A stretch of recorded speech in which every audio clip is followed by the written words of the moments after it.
I believe that Amy Kasich will be doing that briefing for us, and we'll do that at the end of the meeting. That's very important that we get through that today also. So I'll ask for a motion that we add that to the agenda as business item 8D.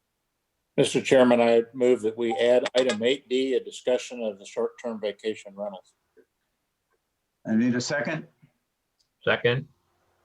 Second by Charlie. Further discussion either publicly or by the commissioners on adding that. That's what we're doing, is adding the item. It'll be brief. It'll be right at the end of the meeting, end of the items for the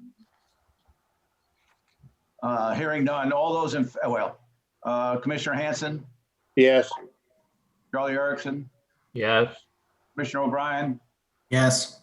Commissioner Mullins. Yes. All right, so we've added items 8B, 8C, and 8D. Now to get on with the meeting. There will be no live comments from the public today. There's no meeting room. Everyone from the commission and the county staff are participating remotely for reasons of public health and safety. As posted with our meeting notice, members of the public can email or phone in their comments prior to or during the meeting, and the staff member will read them into the record. Non-essential county meetings continue to be canceled until further notice, and our next regular meeting will be Monday, June 1st at 9 a.m. With that, we'll get on with the agenda. Of the recognitions, proclamations, and presentations, no recognitions, no proclamations, but we'll go to 4C, presentations. And I would ask the Emergency Management Director, Jonathan Lord, to speak at this time, give us an update. Thank you. Chairman, Commissioners, good evening. Your EOC continues to be activated in support of our community's response to the COVID-19 pandemic. While we concurrently could tweak at the same time, we're concurrently tweaking our planning assumptions for our upcoming hurricane season, for which I'll be providing you a more detailed update on at the June 1st Commission meeting. As of Friday, Flagler County has incurred approximately $1.25 million in COVID-19 response expenses, much of which will be reimbursed through FEMA's Public Assistance Program. And those items not eligible under the FEMA Public Assistance Program may well be eligible under other CARES Act programs. The Florida Association of Counties, in partnership with the Florida League of Cities, has sent a letter to the governor requesting over $1.2 billion in CARES Act funds already provided to Florida be earmarked to local governments. And I believe you all probably got an email through FAC or forwarded from Holly Albanese to you all. FAC sent a letter this morning up to the governor's office, reiterating that and providing a lot of detail of why the governor should earmark those funds and make sure they do pass on down to local governments. As of today, the Florida Department of Health is showing 160 positive cases of COVID-19 in our community, and it has been reported that over 2,600 people have been tested. Our percent of positive residents continues to slowly decline, which is a good sign. And that's a function of number of positives compared to number of people being tested. And we're hovering around 6% today. We continue with testing our residents and workers through the Daytona State College Palm Coast community site, which was open today and will operate tomorrow and Wednesday of this week. Then next week, after Memorial Day, into the foreseeable future, we will continue to operate on Tuesdays, Wednesdays, and Thursdays. This is in addition to the ongoing testing being done through the individual's regular healthcare providers, the Florida Department of Health at their offices in Bunnell, and at various urgent care centers in or near our community. As you may have already heard, at the end of last week, Advent Health discovered an issue with one of their labs used to process the sputum-based testing throughout their Central Florida service area. Advent has advised they are working directly with those affected individuals to provide them with retesting options.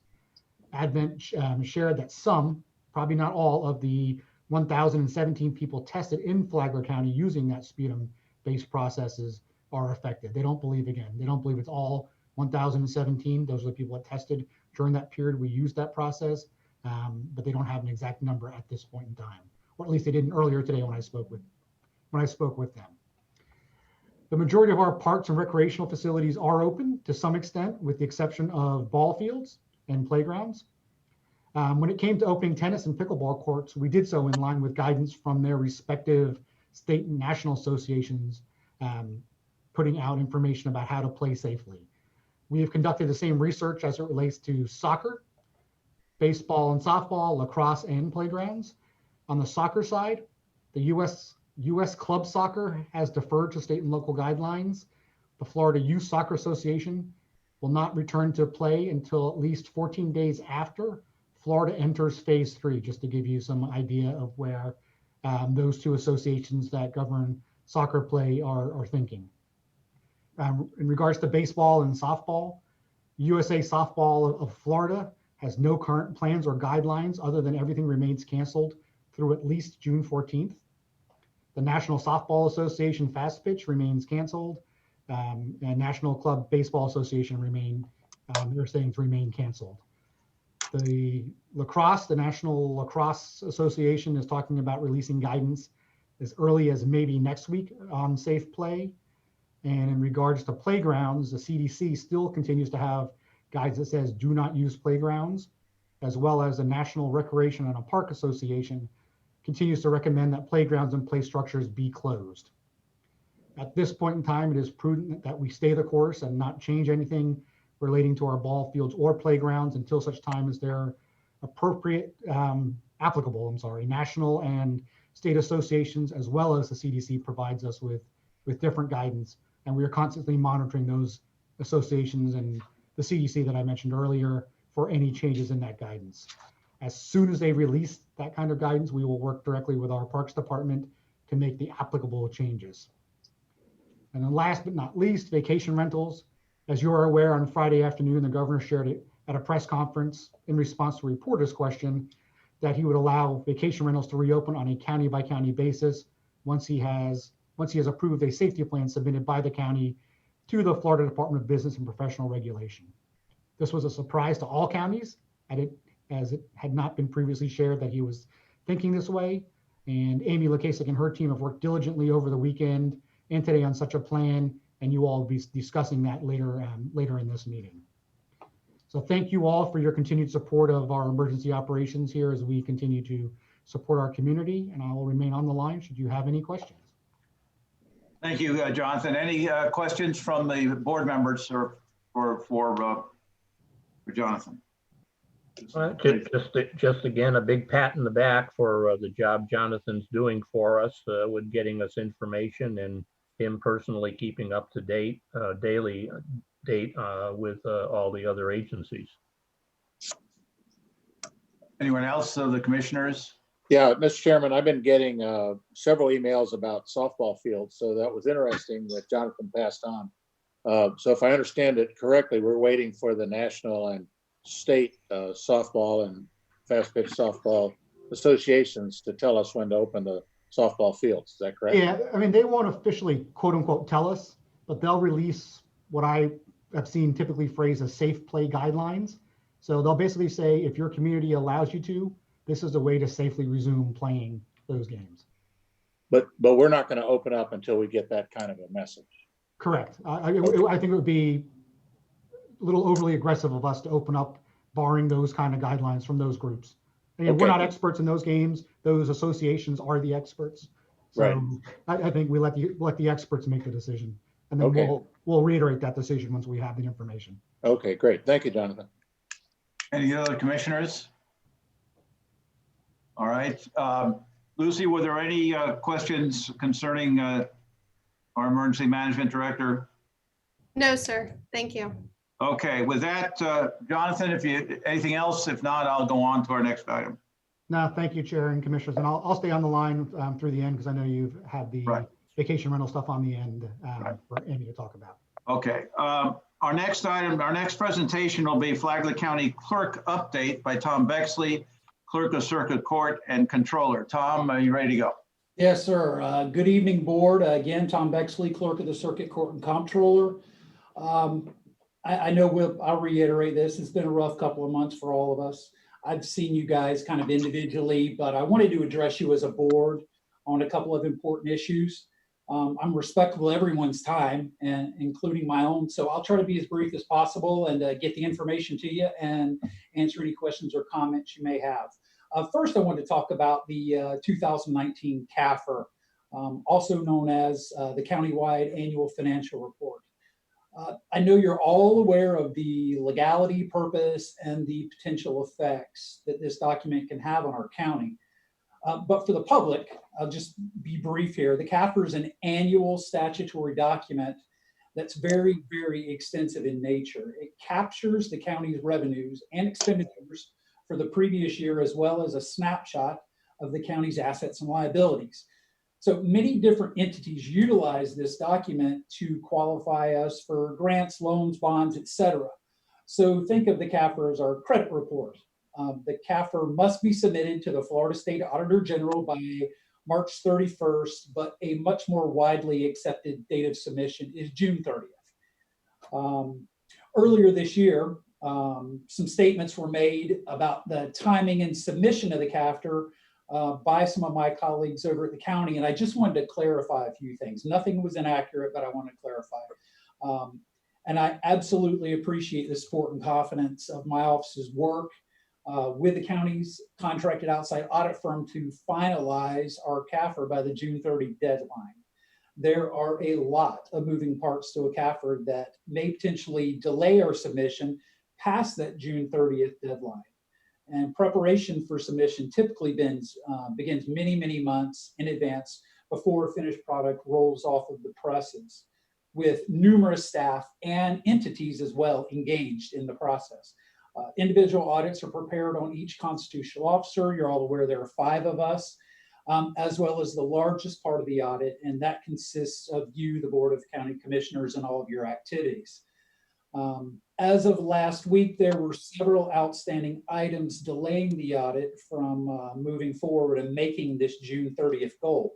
So as a matter of practicality, my office put a deadline on receipt of these outstanding items for Friday, May 15th, in order to give us time to work through the remainder of the preparation necessary for submission by July.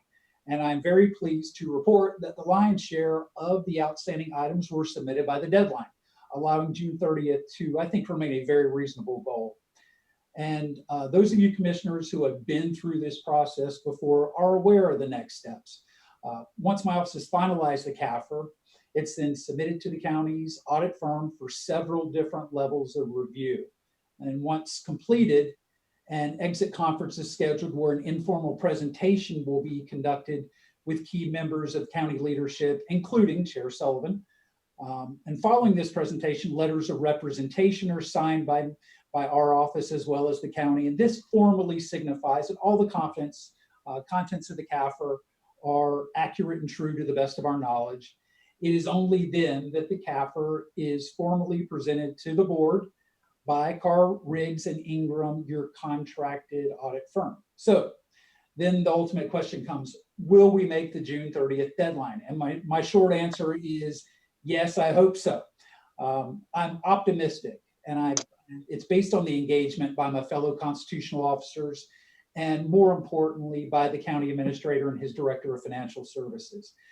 But I have to say, given the tightness of this proposed timeline to get this submitted, and the fact that the presentation must be made to you, the entire board, there is no way the presentation can be made to you a month from now on the second board meeting in June. So therefore, you, the board, would need to schedule a special meeting probably for the last day of the month to give us all the time possible to get this to you in its final state. And I would recommend something for June 30th if possible, or if you have an existing workshop on that day. So that's my audit update. And I know I threw a lot at you, but the bottom line is we, as your comptroller, want this to be submitted by June 30th.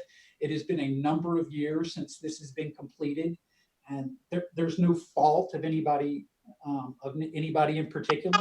It was a series of circumstances over the years, some leadership issues possibly, but I feel like we're in the best position that we have been in a very long time as far as leadership-wise, constitutionally, officer-wise, and as far as you, the board, and your leadership that you have there. So if there are any questions or comments, I'm happy to address those. All right, Tom, thanks very much. And that's great if we can get that in on time. I just looked at the calendar. June 30th is a Tuesday, just in case anybody wants to Yeah. comment along those lines. Any, the commissioners? Comments on this? Nothing. All right, Mr. Cameron?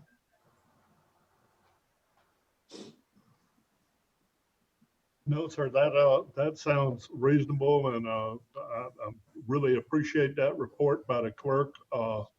It's been a real team effort to try to get us to this point, and if we can make that goal, it'll be quite an accomplishment for us. Agreed.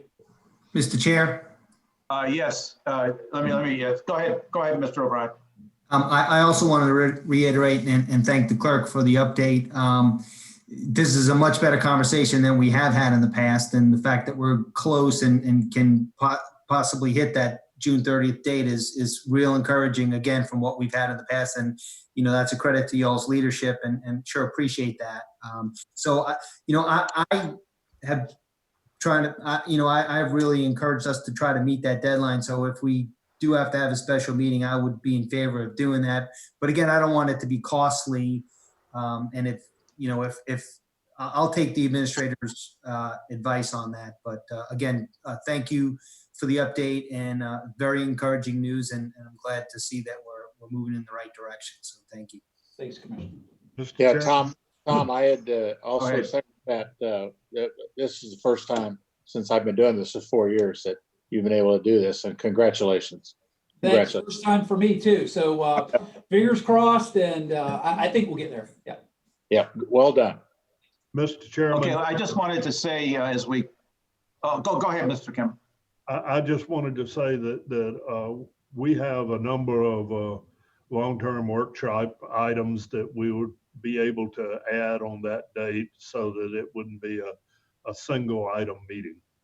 Okay, well, maybe we'll just turn that over to you to Tom's asked for June 30th, which is a Tuesday, and maybe we could do that unless someone on the board has a problem of being around on the 30th of June. You might just quickly check your calendars if there's anything hard, but I don't see anybody saying anything. So that's, well, thank you very much, Tom.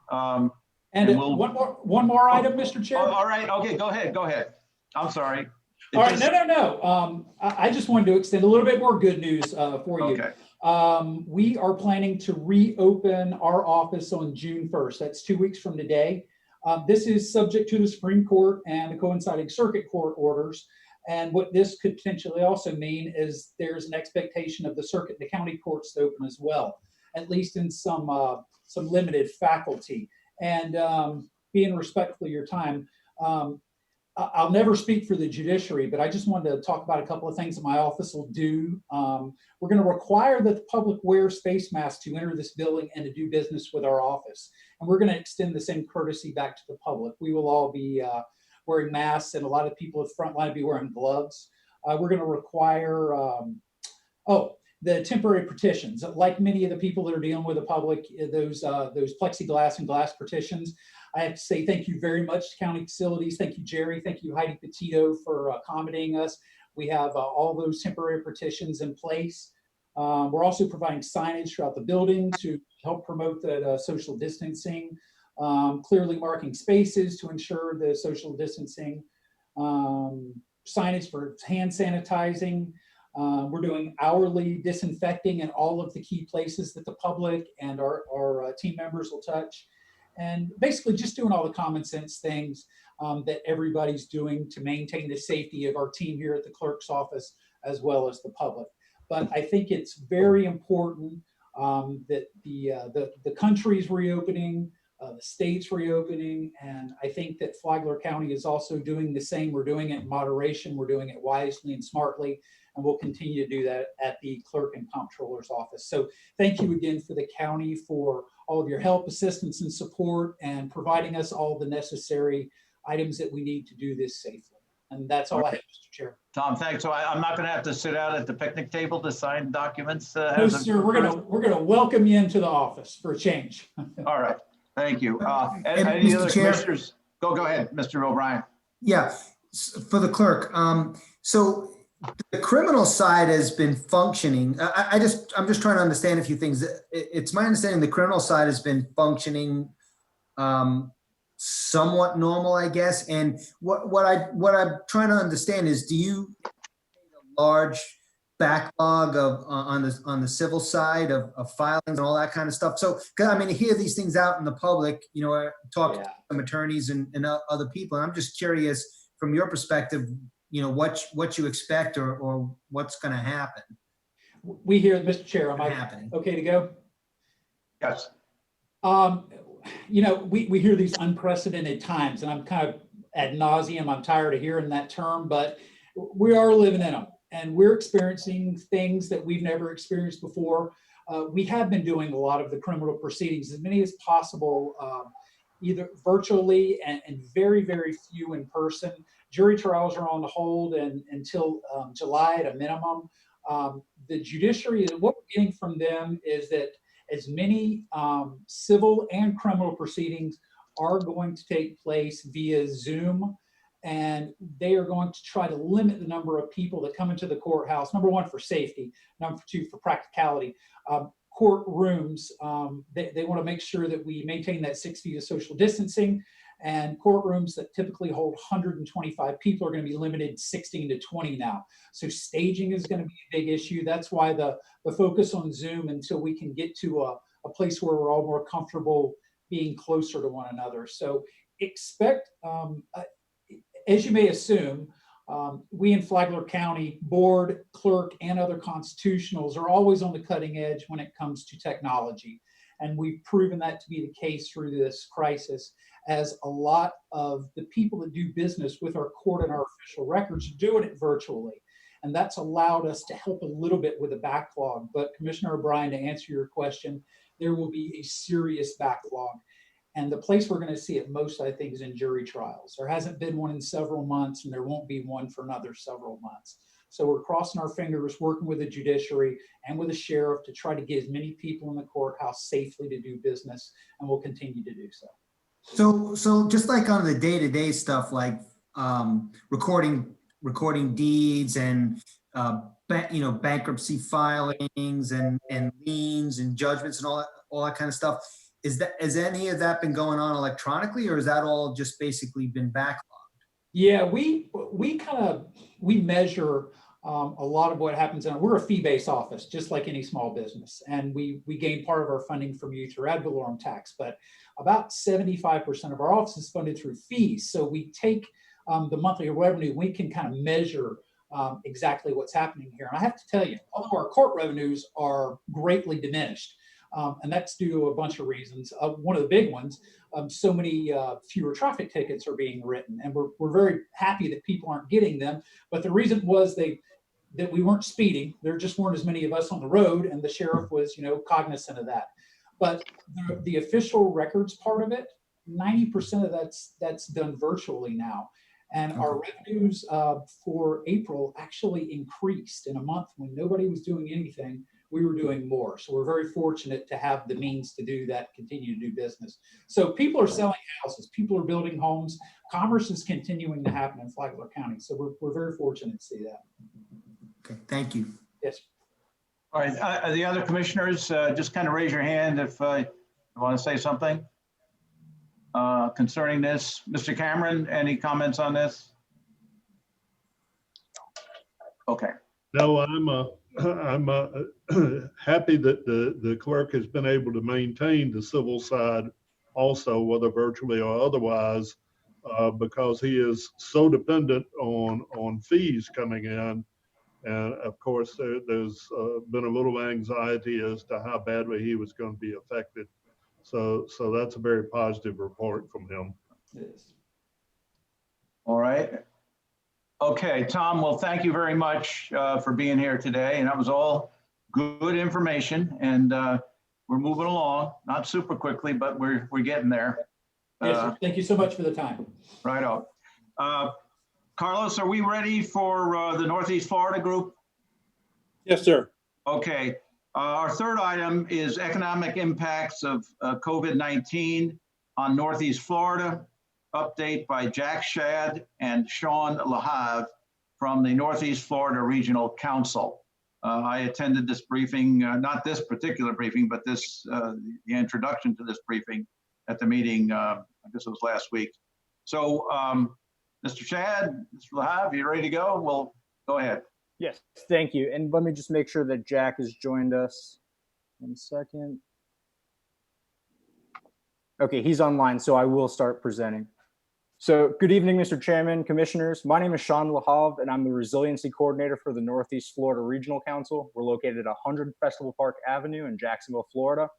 And the focus of our presentation today is on an economic impact study that we recently conducted utilizing the best economic forecasting technology available in the United States. So to preface this discussion, we recently gave a presentation to our executive committee of the Northeast Florida Regional Council last week. And there was a request to give the same presentation to each local government elected commission. So that's what we're doing today. And we're going to be doing in the coming weeks. So the focus of the regional council in this present time is really heavily concentrated on this concept of economic resilience. We want to make sure that Northeast Florida has the information and resources available to make local decisions so that our local economies can bounce back from coronavirus and the impacts that it's had on local communities. So we are uniquely positioned in Northeast Florida to conduct an assessment like this because we have licensing to this software known as REMI, which stands for Regional Economic Modeling, Inc. And they're based out of Amherst, Massachusetts. And our license enables us to have an entire inventory of the regional economy here in Northeast Florida, broken down by industry type, employment figures, GDP, et cetera. So with that knowledge in hand, we wanted to produce a local study that shows the potential economic impacts that COVID-19 is having on Northeast Florida. On April 9th of 2020, the University of Michigan produced a quarterly economic assessment report that shows drops in GDP across industries at the national level in the United States. We took all of the data from that national level study and we applied it as an input into our local REMI model. And from there, we could produce outputs that show the effects that are likely to happen here in Northeast Florida, where we can break it down by industry. And so the purpose of the presentation today is to provide you all with a preliminary perspective of what was found in this study. And then from here, we are in the process of publishing the actual study itself, which will include background information on how local governments have responded across the region. And then you'll have access to the data tables that we produce showing drops in employment, GDP, and so forth. So for the rest of the presentation, I'm going to pass it off to my colleague, Jack Shad, who is our Economic Development Project Manager. And he will go into the assumptions that were applied to our study, as well as the data that was found afterwards. So Jack, please take it away. Thank you, Sean. So Gotcha. for just a second here. Okay, so we did take as our starting point a model that was put out by the University of Michigan on April 9th. And it is what I would call a best case scenario that shows up, you know, the drop in employment and GDP that we're experiencing right now, but then a strong recovery starting in the third quarter. And they project that the nation will get back up to kind of where it was before this all started around the end of 2021. Other sort of models or ideas that you see for recoveries are what they call the U-shaped recession, which is a longer time at the bottom, or the W-shaped, which, you know, if we have another outbreak sometime over the next year, then that'll bring the numbers back down again. Obviously, this is still very much an evolving situation. And And, this forecast was done April 9th. That, a month ago seems like kind of a long time right now. So what we wanted to do was, instead of trying to sort of guess what's going to happen, what we tried to do was use the detailed model of our regional economy to look at how things will be in relation to the rest of the country.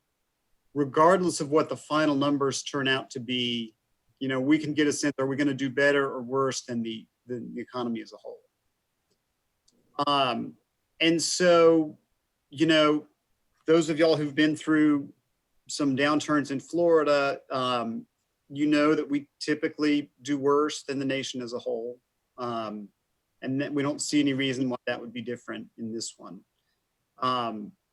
Even the best case, scenario is still not a great outlook. If you look at employment,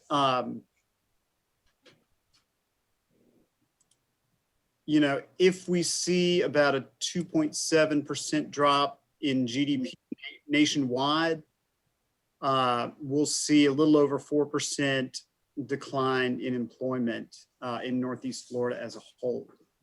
And keep in mind, we are still adding population and labor force.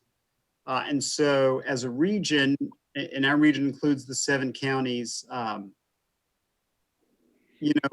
we're going to be down about 45,000, almost 46,000 jobs where we were in 2019. We'd anticipate if we see a 2.7% drop in the national gross domestic product, we'd expect to see about a 3.1% drop. Regionally, a little less in Flagler just because of the mix of the economy. And we'd expect to see people's per capita income go down about 5%. And so basically, you can look for recession associated with 19 and the shutdown of 10 to 15% worse than whatever the national effects are. And so that's kind of our big takeaway. As you're watching, stuff on the news, if you just add that 10 to 15% on top of whatever the national news is reporting, that'll give you a better sense of how we're going to experience it here. And the reason for that is because of the way that our economy is put together. We in Northeast Florida are concentrated in some of these industries that are predicted to be especially hard hit.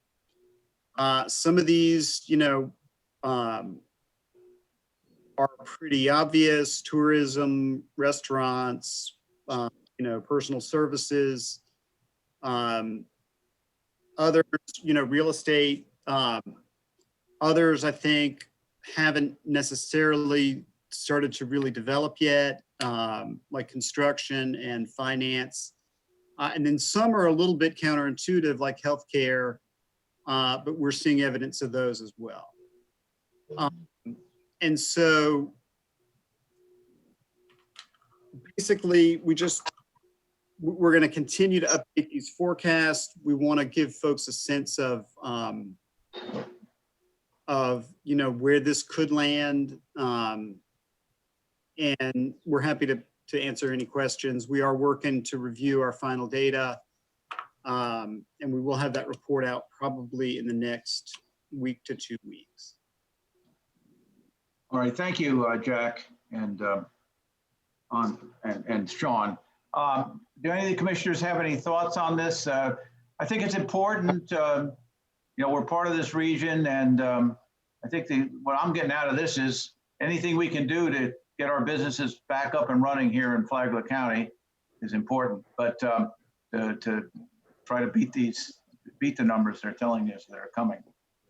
So any of the other commissioners want to say something? I can't see all you right now, so whichever next go. Yeah, Mr. Chairman, I have a question.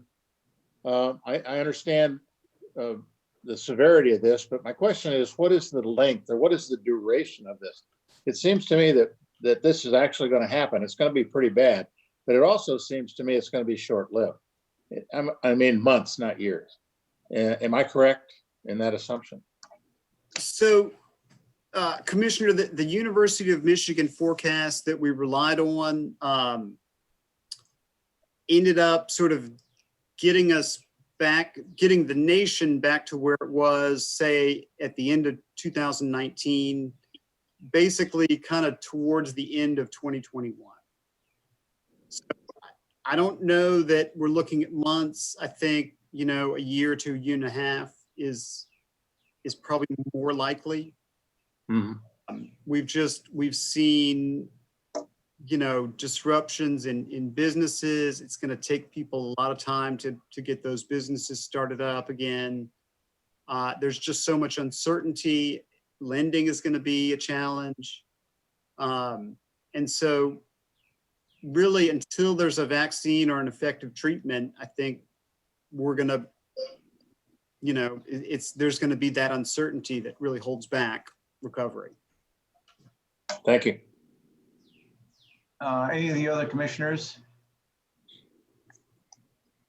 Okay, I'll let it go at that. Thank you for being here via Zoom, Sean and Jack, and appreciate it. We'll stay in touch. Commissioner Mullins and myself are members of the NEFRC, and we'll keep involved with our member who's been helping us too from your organization down here on a regular basis, and that resilience stuff for our Commissioner Hanson, who you're involved with that this kind of plays into all that, doesn't it, Greg? Yes, it does. So with that, thanks for being here, and I'm going to push on again. So thanks for being here, and we'll stay involved. Thank you, Mr. Thank you for your time. Thank you. All righty. The next part of the briefing would be community outreach. Obviously, no one's there. So Lucy, did you have any just general public inputs that you needed to read at this time? I do, sir. We received 5 comments via email, and I'll go ahead and read them into the record. Okay. The first one is from Andre Nazario. He's a co-owner of Casa de la Playa, a group of vacation rentals in Flagler Beach with licenses to operate from Flagler County, the City of Flagler Beach, and the Florida State Department of Revenue. He wants to request that the county commissioners expedite the guidelines for reopening of vacation rentals so that they can take advantage of the Memorial Day rentals and to begin to mitigate the losses they have afforded from the cancellations over the last 2 months. The second comment is from Jane Gentiliud. She says, thanks, I would appreciate if you would read these under public comments. 1, she wants an update on the wastewater plant in Plantation Bay and water. 2, she would like an update on the Beans Landing lawsuit. 3, she would like an update on Hotel California on Old Dixie regarding fixing to code or demolishing, including the removal of the old huge metal empty sign frame that's still sitting in the right of way. And she feels that it would be an issue if we had a hurricane. Not only that, but it's against code and an eyesore. And 4, airport cooperation with flight school hours. She'd like an update on that. She would also like to thank Jerry Cameron for trying to solve everything. It does not go unnoticed. Thank you and stay safe. The third comment comes from Richard Hamilton. It says, Commissioners, my name is Richard Hamilton, a resident of Flagler County. I want to express support for the revised Fund 110 event grant guidelines and my appreciation for the work of Amy Lukasik and her staff, who have come up with a fair and thoughtful means to distribute the limited funds. I would also like to express my hope that the county will also reflect that tourism is not the only reason for supporting arts and cultural activities, which brings untold benefits to our residents, business, present, and future. I hope that you will in due course consider additional ways to support our local cultural organizations both now as they are struggling with the pandemic and in the future when life begins anew. Best regards, Richard Hamilton. Our next comment comes from Kim Strelicky. I apologize. I'm sure that's not how it's said. I feel vacation rentals are safer than hotels, and the owners can pick and choose from which states and regions are allowed to rent, so not to invite the hotspot to come in. Also, the owners in between renters have the white glove treatment of sterilizing and disinfecting all surfaces and linens. Also, requirements should be to have hand sanitizers on the premises. Our last comment comes from John Hughes. My name is John Hughes. I own a home in Cinnamon Beach and Hammock section of Flagler County. When my wife and I are not in residence, we offer our home to guests who prefer to stay in a private, safe, comfortable home rather than a hotel, timeshare, or resort. The availability for us to offer our home to visiting guests allows us a level of income which contributes to the payment of property taxes, insurance on the home, and utilities, and more. As a vacation rental home, we employ local staff to clean, repair, and maintain our home. We pay several licensing fees, collect state taxes, follow all state and local requirements, guidelines, and laws. Having to close our vacation rental business as of March 27, 2020 has had a large impact on our annual income. Many of our visiting guests make their vacation plans months, sometimes years in advance.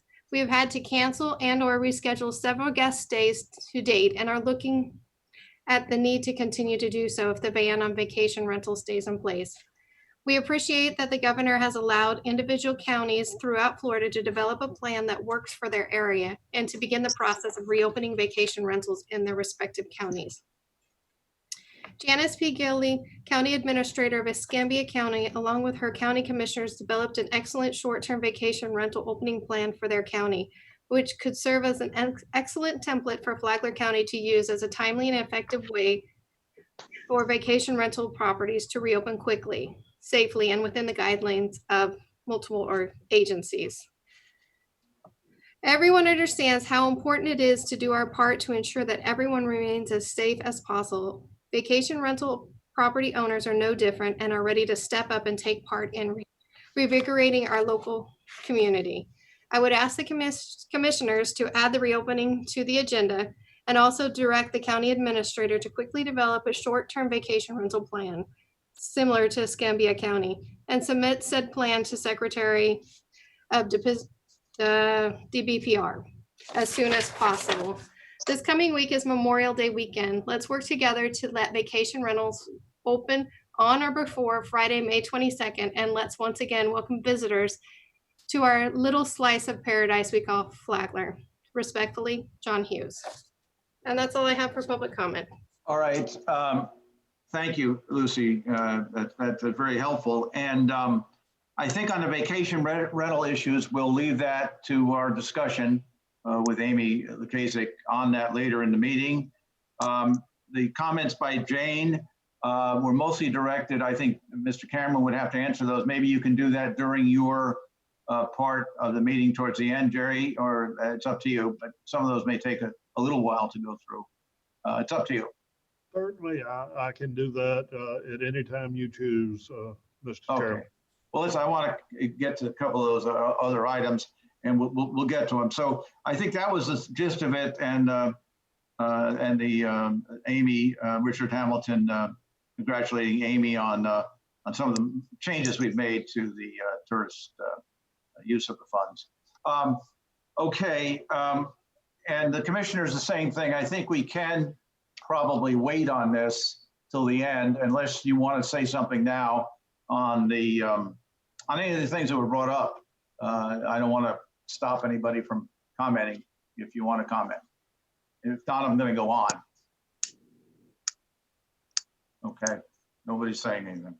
All right, we're to item 6, which is our consent agenda from the constitutional officers and the consent for the Board of County Commissioner, the departments. That's all of 6 and all of 7. So I'll go back, Charlie. Any items that you feel you'd like to further discuss in the consent agenda or have removed? Yes, I'd like to talk about 7D, Tourist Development Council appointment. Okey doke. Anything else? Not for me. Okay. Let me see, Greg. I have nothing, Mr. Chairman. All right, Donnie O'Brien Nothing, Mr. Chairman. and Joe Mullins. Nothing, Mr. Chairman. All right, I would like to have a little bit further discussion on item 7J. It's a pretty big item concerning money, and I would guess that Mr. Hadid might ask to comment on that. So with that, I'd ask for a motion to approve the rest of the consent agenda with the exception of 7D and 7J. Mr. Chairman, I move that we approve the consent agenda with the exception of 7D and 7J. Do I have a second? Second, Charlie. All right, further discussion, I'll open it up. Lucy, are there any specific public comments came in on those, on the consent agenda items? No, sir. When the comments came in, I asked if they wanted them read beforehand or if the item was pulled, and all said beforehand. So we are all set. All right. With that, back to the board. Any further discussion on any of the consent agenda items that are still are remaining in the consent agenda? If No. not, I'm sorry, did somebody say something? None. Okay. Then I'll go ahead and poll the members for approval of the consent agenda with the exception of 7D and 7J. Charlie Erickson. I'll go Navy this time with I. All right. Greg Hansen, Aye. Joe Mullins, Yes. and Donald O'Brien, Aye. and myself, aye. That it passes unanimously. So Charlie, we'll go back to you. Item 7D, Tourist Development Council appointment.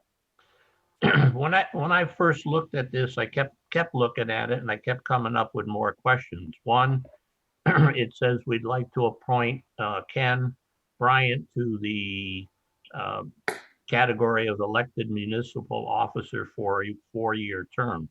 I understand that he replaced a prior person who was from Flagler Beach, as Ken is, and do we give Flagler Beach a second 4-year? I don't know how long the prior person was in there, but do we continue to want to have a person have now 4 years on top of what was 4 years of guidance by Flagler Beach? In other words, we've got Palm Coast, we've got other jurisdictions that have people that are elected officials, but so that's my first question. The other was that I looked up, the name seemed to be familiar to me, and I was reading about it, and I didn't form any opinions on it, but Mr. Bryant was, I guess one of the folks who stood up when a developer wanted to go into Flagler Beach and found multiple reasons why they shouldn't go in there. And also the developer's attorney, which was Shimento, was considering a lawsuit for him making some false statements. Now, whether this changes my thought that he can perform this job or not, I guess it's just questions I have out there. Charlie, I understand. I'm the head of the board now. Mr. Bryan has just been recently elected, and maybe Amy, if you had something to say. I do think it's important that we keep someone from Flagler Beach, which is a pretty big center for our vacation rentals. I think that he'd be taking over for Eric Cooley, Right. who resigned. Right, correct. So having said that, if Amy's available, she might want to say, Mr. Bryan did show up, was there as to our last meeting, and I think he's a solid citizen with good intelligence and experience in running the government, and that's the person that apparently that Flagler Beach wants to be on the count of the tourism board. So I think number one, from my view, we need someone from Flagler Beach, an elected official from Flagler Beach, and that your other points are well taken, but that's my thoughts. If anybody else wants to chime in on that. Well, I understand also that Ken served some time up in St. Johns County as a county commissioner, so obviously he's got some background, et cetera. Yes, he's an experienced government official and with good background. If anybody else, including Amy, if you're available, but I have personally, as head of that council right now, or our head, the commissioner who's on the council, I don't have any problem with Mr. Bryan personally, but Charlie makes some points.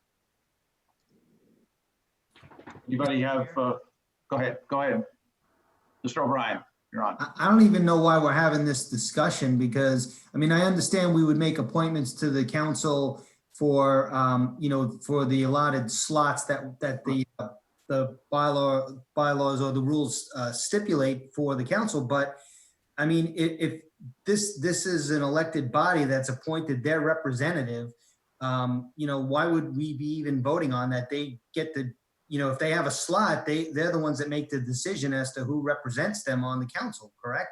I mean, that's the way we do our appointments as well?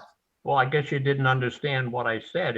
I was saying, did Mr. Cooley perform 3 or 4 years, and would a second one from the same city deny other locations here from having representation there? Well, I guess I don't understand, Commissioner, because didn't the city of Flagler Beach have their own council meeting and they voted to appoint Mr. Bryan, their representative? Right, but we're making the decision. Palm Coast is represented. Palm Coast is represented on the council. Yeah. Well, so you want to challenge me on asking questions? Or No, not at all. No, I don't mean that. I don't even. Like. No.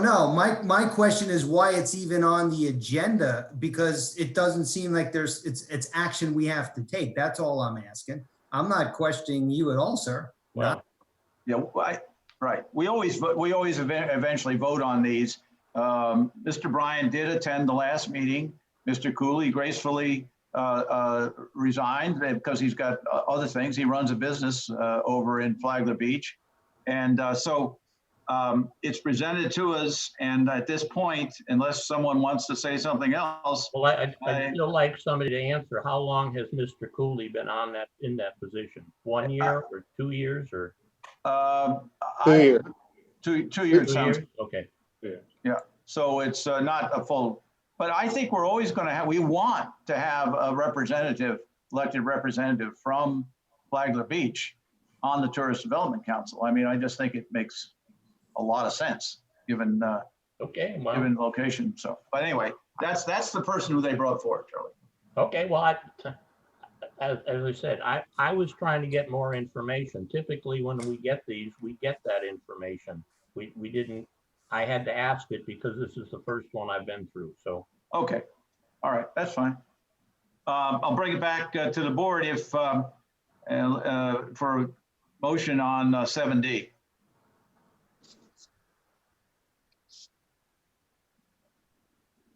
I move we approve item 7D. We have a second. We have a Second. motion and a second to approve the Tourist Development Council appointment of Ken Bryan to the Tourist Development Board. So with that said, Tourist Development Council, with that said, is there any public comment besides what we've already heard? I guess not. No, sir. So with that, I'll bring it back to the board for approval. All those in favor of this item signify by saying aye when I call your name. Charlie Erickson. Yes. Greg Hansen. Aye. Commissioner O'Brien. Aye. Commissioner Mullins. Aye. All right, and I say aye, so it passes unanimously. The other item, and I brought this up just because I think it's pretty significant, and that is item 7J, is consideration of a resolution authorizing the issuance of the not to exceed $6 million Army Corps Beach Renourishment Local Match Note. The reason I'm bringing this up, if Mr. Hadid is available, kind of give us an update on where we are on the dune restoration and on the Army Corps program, and making sure everybody realizes that we're committing to $6 million of money that we absolutely hope will come back soon. But in the meantime, we're committing to the $6 million to keep the Army Corps program going. And if Mr. Hadid is here, I'd like to just get a quick update from him, if possible.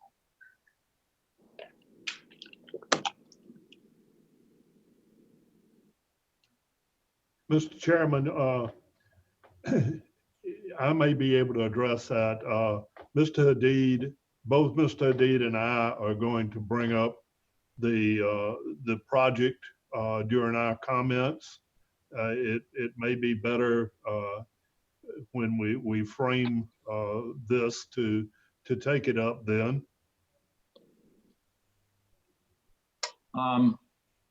Okay. Then I'm looking, since I'm looking then for a motion to approve item 7J. Mr. Chairman, I move we approve 7J. You have a second? Second. Second Charlie. by Charlie Erickson. And I'll ask for public comment on that. I don't think any of the questions that I heard during the community session related to to this particular program. So with that, I'll bring it back to the board for a vote. All those in favor of item 7J, specifically consideration of resolution authorizing the issuance of not to exceed $6 million, the Army Corps Beach Renourishment Local Match Note Series 2020. All those in favor? Mr. Erickson. Yes. Commissioner Hanson. Aye. Commissioner Mullins. Aye. Commissioner O'Brien. Aye. And I say aye. We'll go on to general business. Before we start this, the three items, I know that Amy's been standing by. Oh, there's Mr. Hadid.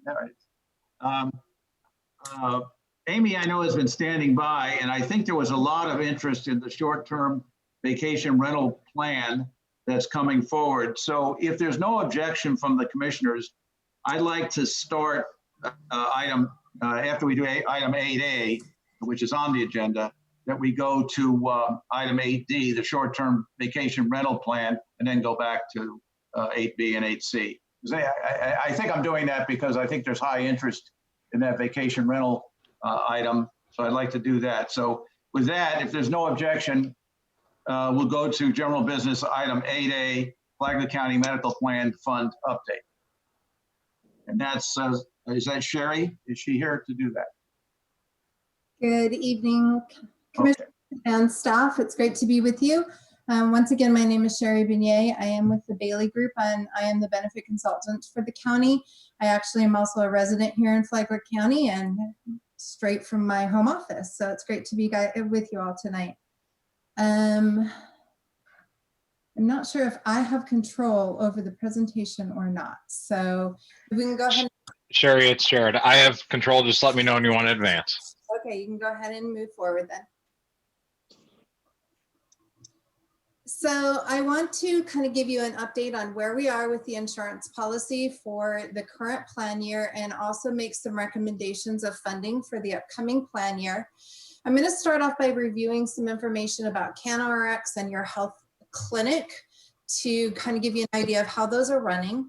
The first slide shows you the CanRx historical information for all the way from inception to the current date.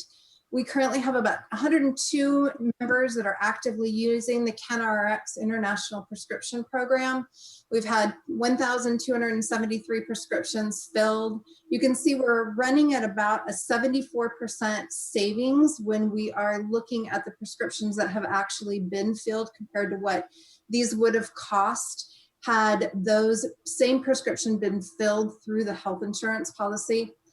So it's just running right kind of the same as it has all the way through. We have a pretty substantial savings that we can see through that and hope we can continue to see those as we continue to move forward. If you want to move to the next slide. Can I just make a comment on that CanRx? Of course. I just think because the service and the price savings that were occurring, we're getting more participation by the employees here, and that's why the total dollars spent, I think, are are explained well to me. Very good. Yeah, I am very happy to say that we continue to see an increase in the utilization of this program, and we hope that we can continue to see it going forward as well. This is a great way for not only the county to save money, but also the member saves money, because there's no way for them to utilize this program. Now, this slide does show you the January 2020 through March of 2020 information specifically. One of the things that I think is interesting as you look at this, even though the month of March was in the middle of our COVID-19 pandemic, we have still seen this program continue to thrive. It has probably slowed down since this time because we have some international shipping delays and things of that sort, but we do want to encourage people to continue to use it, have ways around dealing with those particular situations. So please don't stop using this program because of the pandemic. Based on just this 1 quarter of utilization, we're seeing a savings annual savings about $271,000 for the medications that are being utilized through this program. Next slide, please. And go ahead and click on, I didn't realize there was animation in this, so I apologize for that. This slide shows us the healthcare plus the health plan plus the clinic information, including the prescription claims. Now, I want to point out that you will see for the 2019-20 plan year, or calendar year, excuse me, this is based on a calendar year basis, not on a plan year basis. You'll see 2019 is significantly higher than the prior period of time. And that is pretty much all due to one particular prescription that has been filled. And it is about a $60,000 prescription per month prescription. That medication is no longer going to be utilized going forward, but I do have an alternative program that we're going to be presenting to you in a future meeting, probably in June, to combat these types of very, very expensive medications.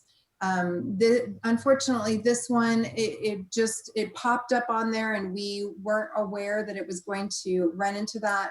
And so we did want to make sure that we have a solution going forward, but unfortunately we can't do a whole lot going backwards. The individual that did take that medication did hit the stop loss coverage. So you only paid up to the specific deductible on that medication, and anything over that was reimbursed to you. So this slide gives you the full gamut of what this is, but it's very simple. You can see in this slide how costs can just get out of hand very quickly with just one particular medication or one particular very bad health situation. Aren't we protected a little bit with our stop loss coverages we have out there? Yes, absolutely. As I mentioned, the individual that was taking this medication did hit the stop loss specific deductible. And so you were, as a county, reimbursed for that. Well, I've hit it twice in the last 2 years myself. So thank you very much. You're welcome. And we can move to the next slide. And there you go. Now this shows the health plan costs versus what we would have expected them to be at in the blue for year over year had we not put the clinic in, versus where they actually have run year over year in the green. And as you can see, we would have expected in the 2019 year that your expenses at a 9% trend from 2010 to 2019 would have been coming in about $16,902 per employee per year. But because of the clinic, we're only seeing expenses at about $10,348 per employee per year. So we can definitely see that the clinic has worked. We have had an average of 4.1% increase since the health plan was implemented. And that's not what's happening in the industry. Right now, we're seeing in the industry healthcare expenses going up, as mentioned, by 9% trend. It has slowed slightly to about 7% over the last couple of years, but it's higher than 9% in a few years in there as well. So average is about 9%. Slide. So this slide gives us an idea of what's actually happening just within the health plan itself. So these are claims that are going through the medical plan, not including, some of this information does include your expenses under CannaRx as well as the clinic. The first two pieces are year to date, the 2018 to 19 year, and then looking at the same period, 2019 to 20. This time last year, we were upside down in the health plan by $776,000. This year, we've been able to make that up. The majority of that is because we actually had a very large claim reversed. That particular individual, instead of being under the health plan as their primary, had another plan that needed to pay primary, so it was reversed out. And then you can see year end, last year we ended up upside down by $1.2 million. If we continue on track where we're at right now, we will make up about $1 million of that, but we're still going to be making up a little bit of the upside down from the prior period of time. I can move forward. This gives you an idea of your high cost claimants. We typically see your highest cost claimants making up at least a quarter, if not more than a quarter of the expenses. And that has definitely been the case with your plan in previous years. This year, we have one individual who has hit the stop loss of $175,000.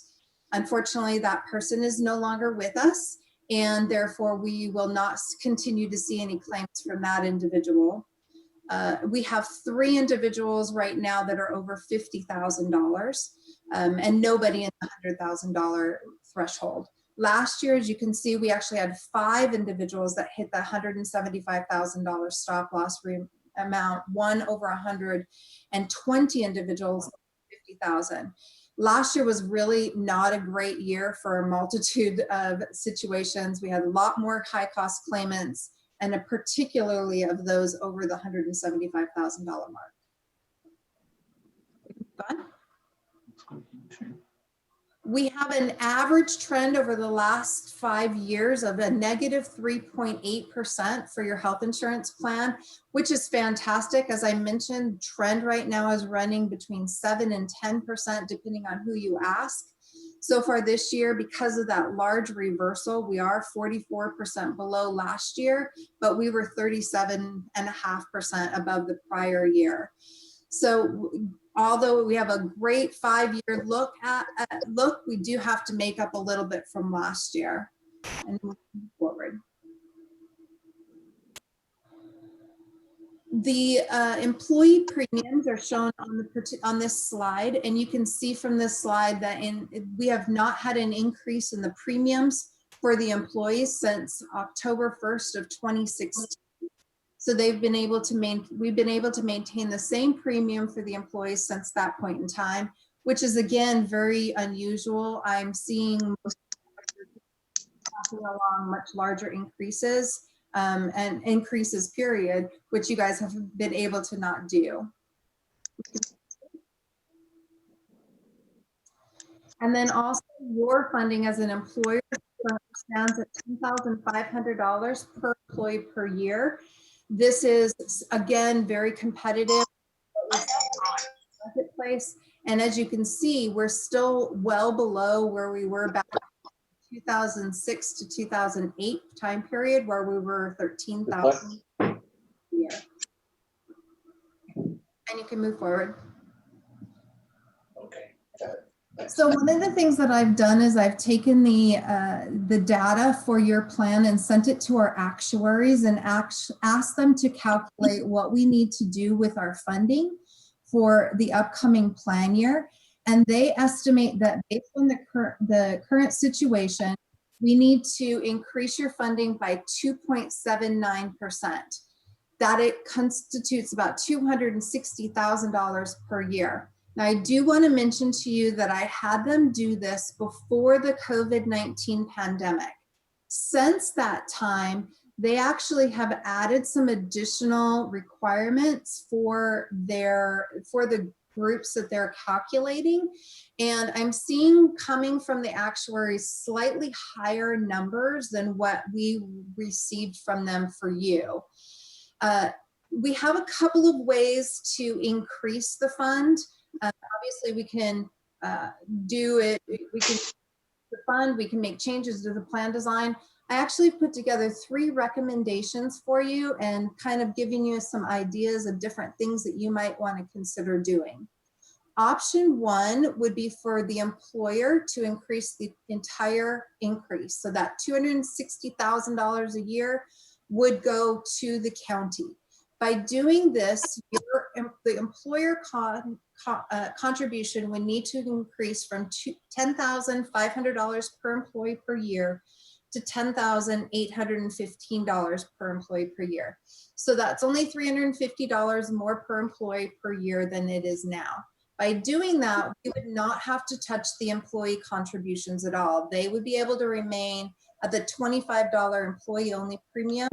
I don't have the other ones in front of me to look at, but if you want to look back at those employee premiums, we can definitely do that. Actually, I think it's on the next screen. So if we want to move forward, that would be option 1. There we go. Now you can see those monthly costs right now. The second thing that we could do is we could have both the employee and the employer increase the funding by 2.79%, which is that percentage that the actuary gave me. This would increase the employer contribution from $10,500 to $10,793. So $293 increase per employee per year. And then the employee contributions you can see would go up very minimally. You'd see a 70-cent per month increase for employee only coverage. And then in families would go up by $7.68 per month. And you can see the amounts for the employee and spouse, and employee and child or children as well. And then the third option, thank you, for the employee to absorb the entire 2.79% increase. Again, because this is $260,000, this is going to increase the employee contribution significantly. It would actually increase their contribution by 53%.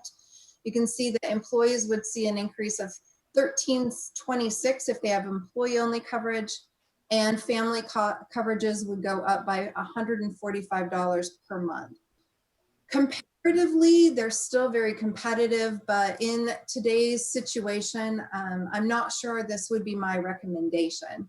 I also do want to mention that I don't recommend making plan design changes at this point in time. Your plans, copays, deductibles, etc., are very competitive in the marketplace, and I think we can keep those the same as they are today. And then I have a couple of programs that I'm going to recommend to you, including that a change to that prescription benefit to help deal with those higher cost prescriptions if another one happens to pop up. And then also encourage people to continue to use CanaRx and the clinic. Kind of my overview. Do you have any questions for me?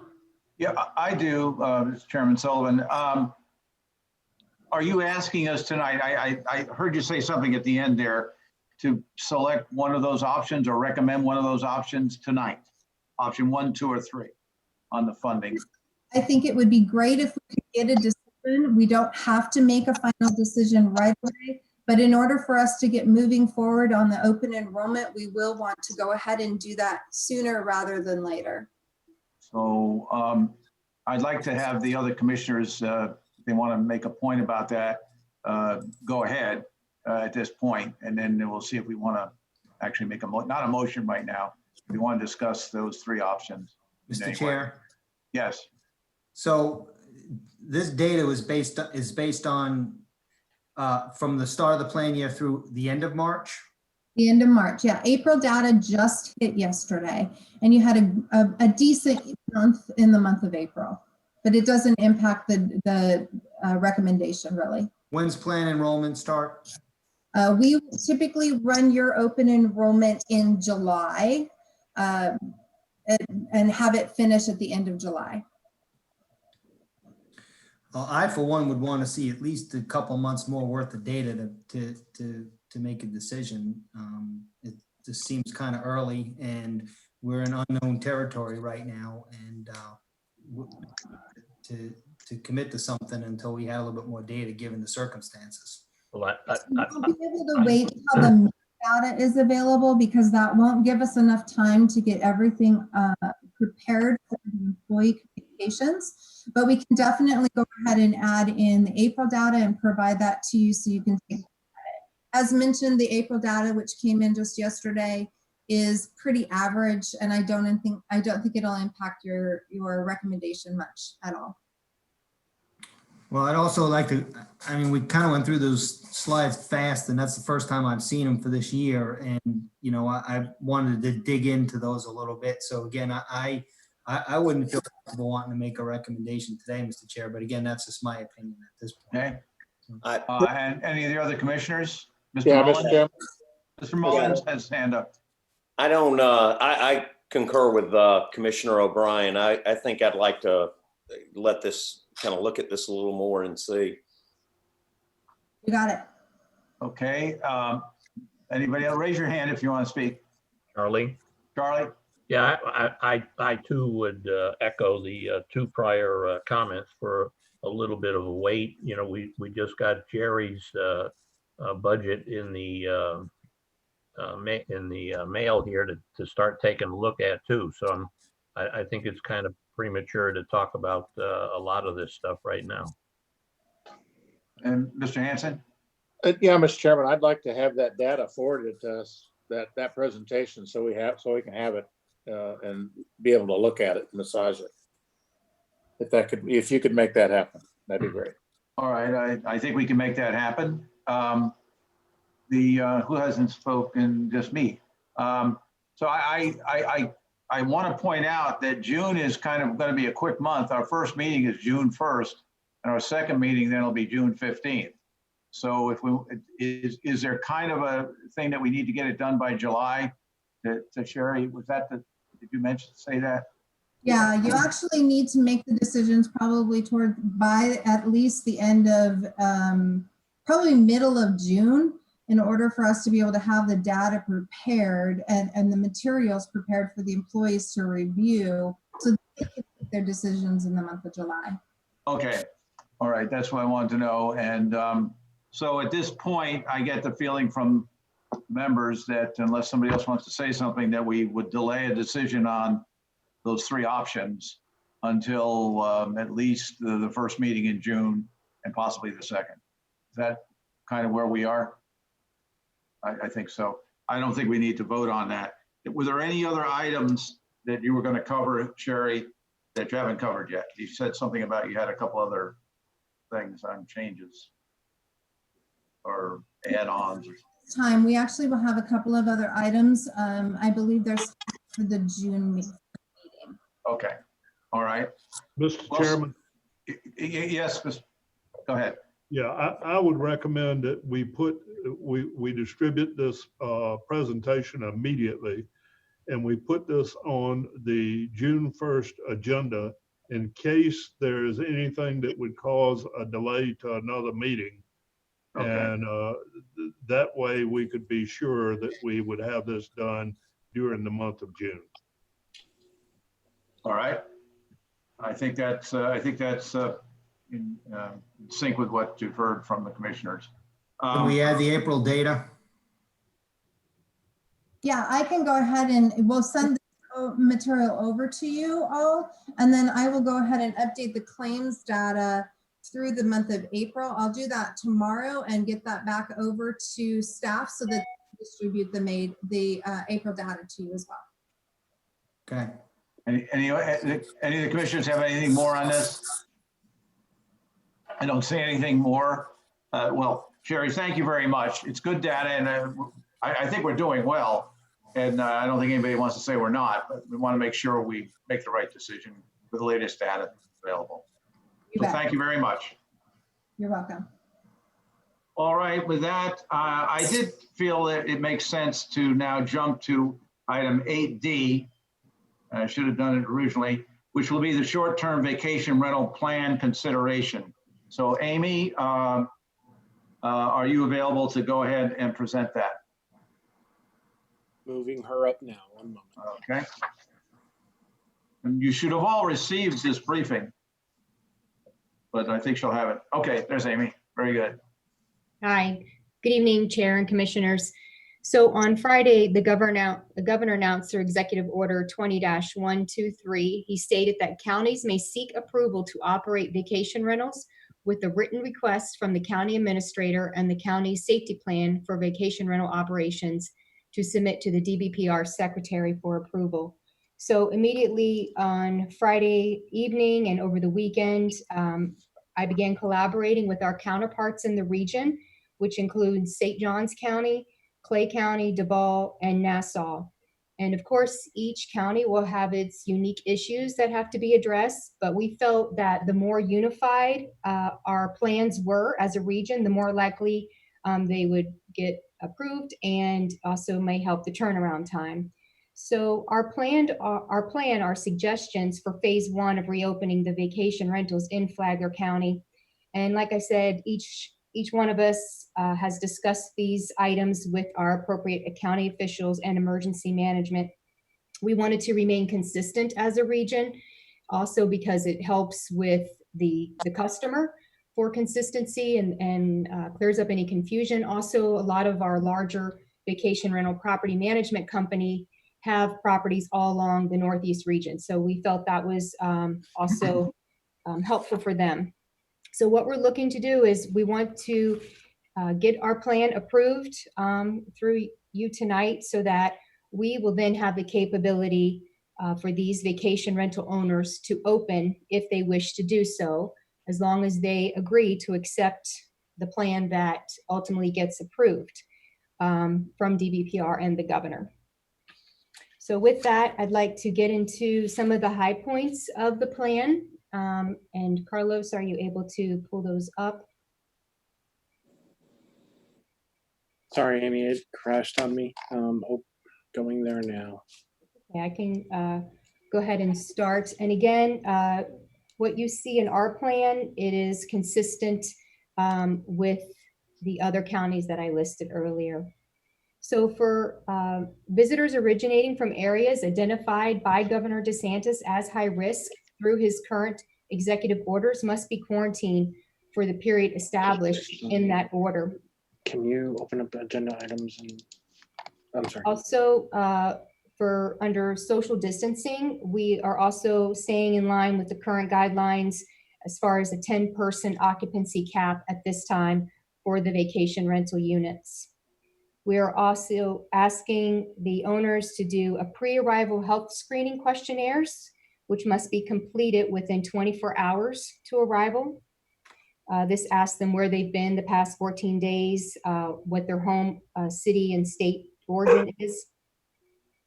As far as communications with the guests, we are displaying and providing them all the current executive orders through the state and the county, including the safety plans.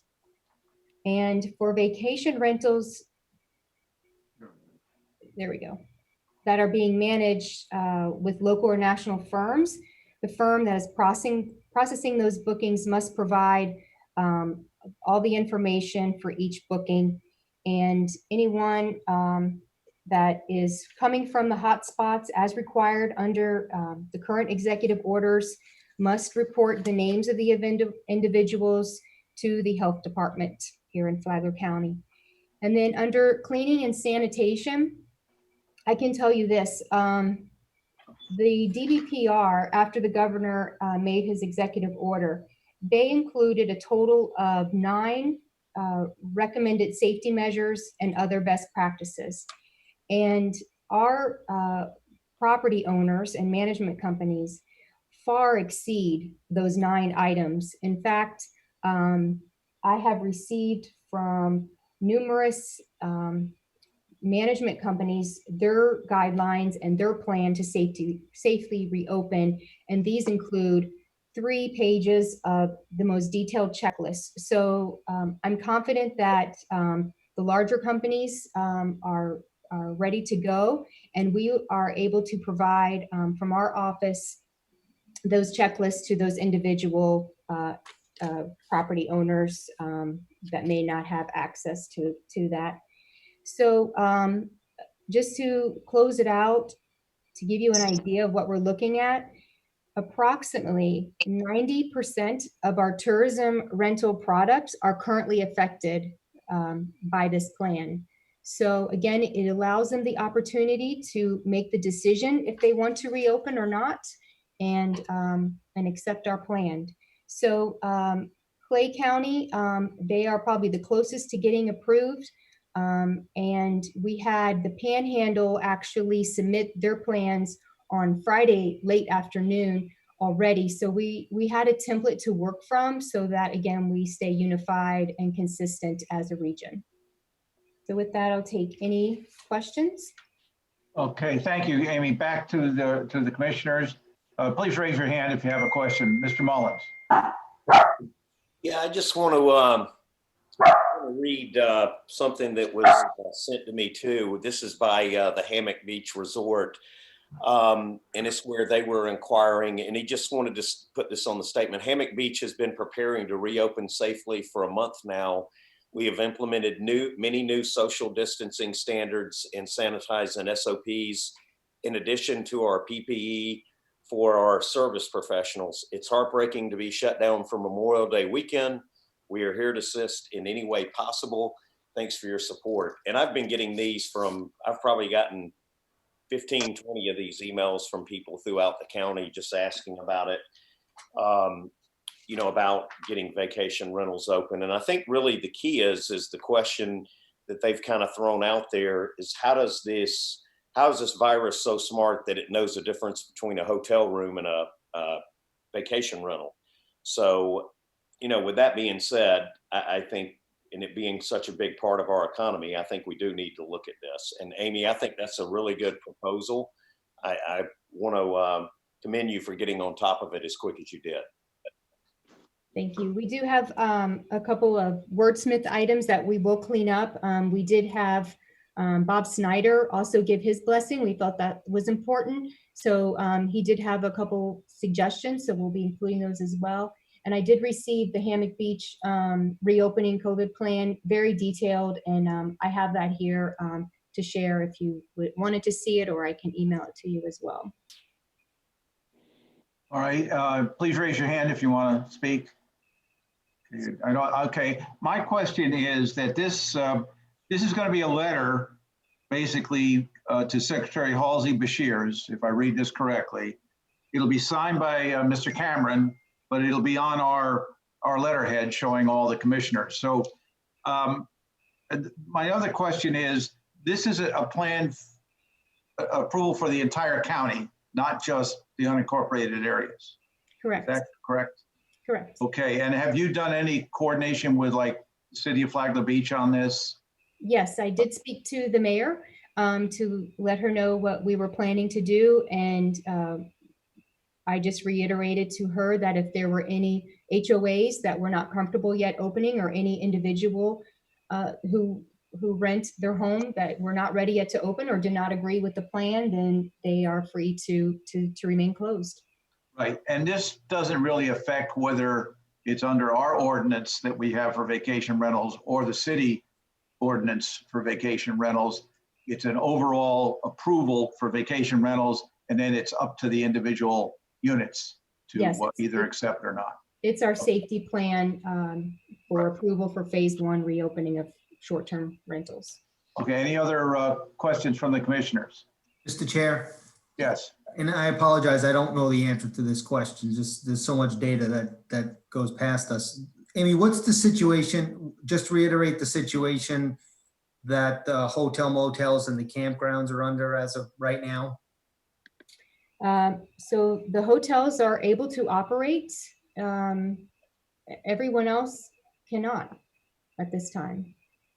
So the Hammock Beach Resort, they can operate the lodge, which is 20 rooms, Right. but the main building, they cannot. Without this. Is that right, Amy? What was that? Without what we're talking about right Correct. now. Once, Correct. yeah, okay, right. So once, and we're hoping that, you know, Secretary Bashir's is understanding of the Memorial Day weekend. I'm sure they understand the gravity of that, and we're hoping that we can get this turned around quickly on our end, so that maybe by the end of the week we can have an answer back from DVPR and the governor. Okay, Mr. But Hanson. regardless, so Go ahead, finish, Mr. O'Brien, then I'll go to Hanson. I'm sorry, I apologize. So all the hotels that are along 95 in our county can operate as normal, correct? Yes. Yeah. Okay. They're mainly taking essential travelers. Yes. Commissioner Hanson? Yeah, Amy, when I read through that, just a quick question. If someone comes here from New Orleans or from New York, and they would fall under the 14-day quarantine, correct? Yes. So they could rent a house at the beach, but they couldn't leave the house. Is that right? Yeah. That's correct. Okay.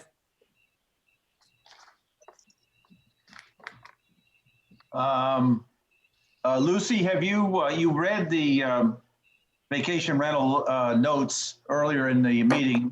Do you have anything else that's come in since concerning? I do. Yes. Okay, go ahead. So we had a comment from Brad West. He submitted his comment via YouTube. He said, "This is a public health crisis that resulted in an economic problem. The commission and county should be focused on the health crisis 100% and be able to fix this economic problem. How do you plan on handling Memorial Day?" The other comment comes from Ron Boyce. He submitted his comments via email, and he said, "As of now, our supermarkets do not have enough." Wait a minute. Yeah, it all ties in. Talks about food in the supermarkets and how do you plan to add 1,000 or 2,000 people to it if you bring people in? How do you protect the citizens of the county by reopening vacation rentals? At this time, the numbers of COVID-19 have increased. Who is going to check on the occupancy of the short-term vacation rentals to ensure they did not exceed 10? Who's going to check on the occupants of these short-term vacation rentals to ensure they are not from other states or countries? Who's going to make sure that they are cleaned according to CDC? Who is going to set up the 24/7 hotline to report complaints? Will the county have personnel available to respond to these complaints 24/7? Will the county monitor advertising done by these short-term vacation rental sites? And then he thanks you for all of your work for our residents living in Flagler County. And that's the end of public comment. All right, thank you, Lucy. Now, I'm going to bring it back to the commissioners for a possible motion, after which we'll have further chance to address the issue. So are any of the commissioners prepared to make a motion to either approve or disapprove what you've just been provided on vacation rentals? Mr. Chairman, I move that we forward our plan to DPPR for possible approval. Second. Second by Mr. Mullins, and Mr. Hanson made the motion. Okay, back for any further comment concerning this. The way this is going to be done, I think everybody got a copy of the proposed letter. I still think that we as the board need to approve it. And our county administrator, before we go any further, any comments concerning this, you'll be the one that's signing this apparently. No, I reviewed several drafts of that, and a final draft, both the emergency management director and the Board of Health have signed on to. And in the event that we are going to open those, it's absolutely necessary to get that to the to Tallahassee for approval. So I have no negative comments on it. All right, just the thought of how we enforce this. Any thoughts along those lines? Well, the health department is generally taking the lead on looking into those kinds of situations, whether it's nursing homes or whatever. Also, DPR is responsible for some of that enforcement. If we had a complaint on it, it's possible that code enforcement could be involved. I don't really see it as a law enforcement issue. All right, back to the commissioners, Mr. Hanson. Well, it is a law enforcement issue in some cases. They monitor for disturbances and parties that are out of hand, and that. And the sheriff does he does that. But I think it's fair. Jerry's answered pretty much your question, Mr. Chairman, and who's going to enforce all this stuff. And I think it's going to be imperative on the homeowner or the Airbnb or whoever's renting them to limit the number of people to 10. And if somebody violates that, then Yes. The real hammer in this is that they could end up losing their ability to be a vacation rental. Yes. Yeah, exactly. Owners and managers are jointly and liable for any violations, according to DPPR. Mr. Mullins?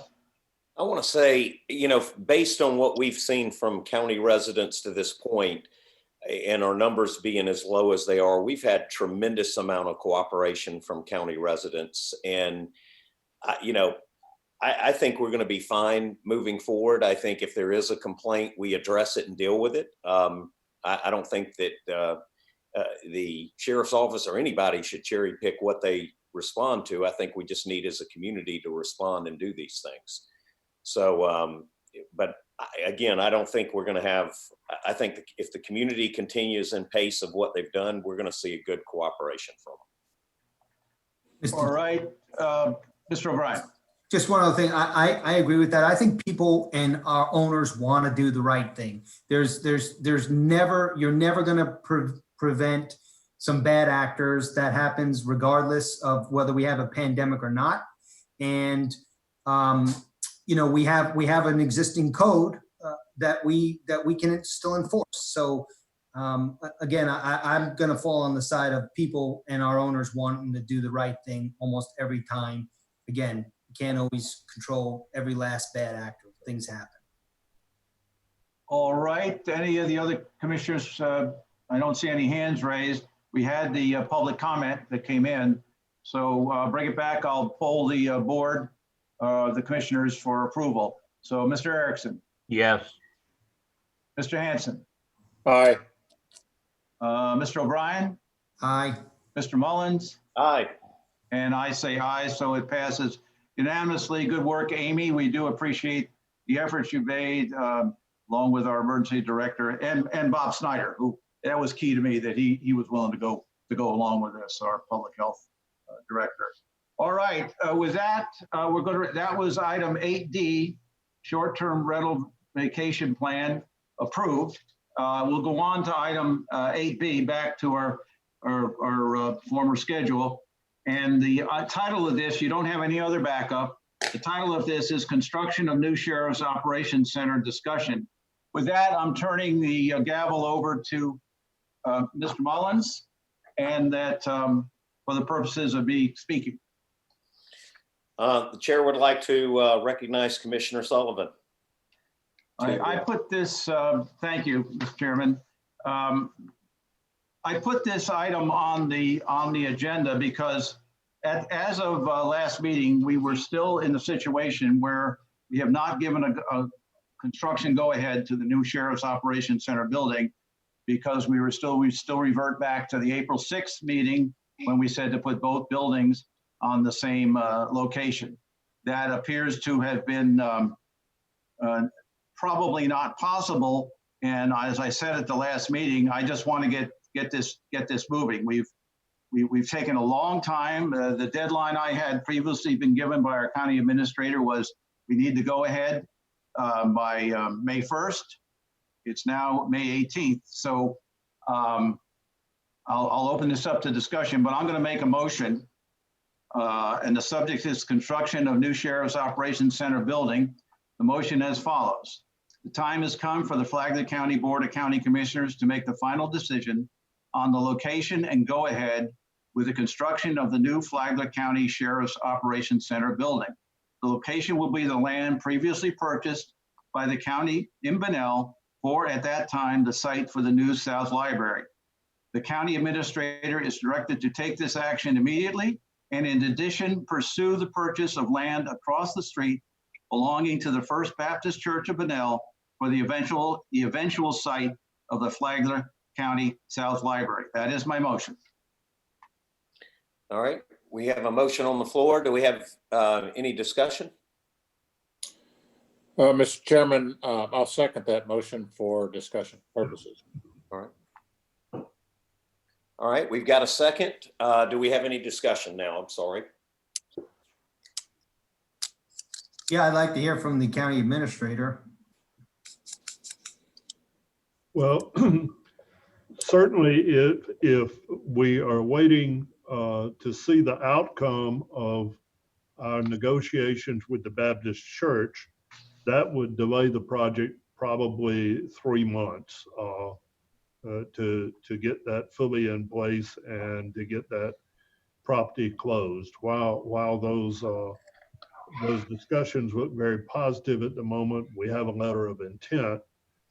If in fact we want to proceed expediently, this motion would certainly do that. Design would begin tomorrow once they know exactly what site we're going to put it on. Question, would that decision though, if we decided to put one on one side of the street, affect the location of the Sheriff's Operations Center on the other side of the street? Would we move the foundation, et cetera, et cetera? Absolutely, the whole plot plan would change. Okay. The one that we have with both buildings located there is a little less than ideal. They would resituate that to make it ideal and to accommodate for future expansion should it be needed, and a better parking situation. Okay. Still lost. I'm not understanding what we're even trying to accomplish here and what the deal is. At present, Commissioner, I have been directed by the board to put both buildings on the library site. That has created a situation where the architects said that that's doable, but it's less than ideal. Subsequent to that decision by the board, the possibility of acquiring the land across the street, additional land, we're going to acquire some anyway through a previous agreement, but the additional land would make it large enough to put a library on. So we're in those discussions, but because that is a real estate transaction, it would take several months to finish the negotiations and get a closing, which would delay the project because you couldn't begin design until you knew exactly where you're going to put it. This motion is designed to begin the design process and ultimately the construction of the Sheriff's Department by probably at least 3 months sooner than we could start otherwise. And just I might add that one of the reasons that I think we need to do this is for a lot of reasons, based on the whole history of this.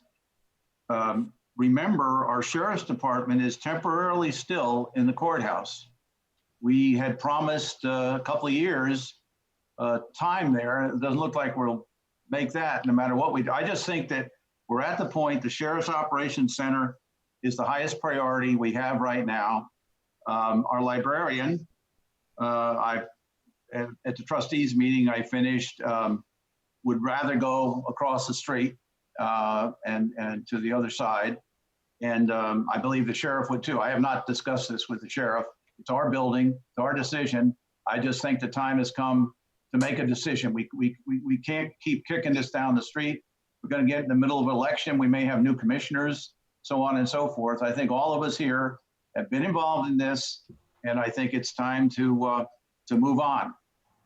And we have to do something to change the decision we made on April 6th when we said both buildings would go on the library site. So that's the reason for the motion as far as I see it. Mr. Cameron, are we at the point where we've decided and made a outcome we can't put both buildings on the same site? No, sir, we can put both buildings on the same site, but it'll be less than ideal. The architects have shown us some conceptual plans of how that would be done, but it is a situation that would not allow for future expansion of either the library or the sheriff's department. And the parking situation would be less than ideal. Mr. Chairman, I believe the sheriff might be available and standing by if you want to hear from him on this. Okay. Yes, I'd love to hear from him. As I say, I came up with this on my own and had a short discussion with you, Jerry, but I haven't discussed this with the other commissioners. So yes, I have discussed it with our librarian. Anyway, go ahead. If the sheriff's there, please speak. Mr. Chairman, this is Sheriff Rick Staley. I was on a conference Zoom call with both the architects from the library and ADG, which is for the sheriff's building. And while you can force the two facilities on that property, here is what it does to you. We have a study that says by 2045, the sheriff's office will need 81,000 square feet. You have authorized a 50,000 square foot building with a site plan for a 30,000 square foot addition sometime in the future. You lose that completely if you put us both on the same acreage. The other thing that happens, according to both architects, is that your infrastructure costs significantly increase because there is not enough property to do open air parking, drainage, retention ponds, that now you have to pipe it with drains in the parking to probably across the street to an existing retention pond. So your costs go up. The library has no future for expansion. The sheriff's office would have absolutely no future for expansion. The parking is extremely tight. There is only, I believe, one way in or out for the sheriff's side of that, and the architect recommends at least two. So in my opinion, that if you still combine us on the same property, which can be done, you are doing a disservice to a sheriff 15, 20 years from now.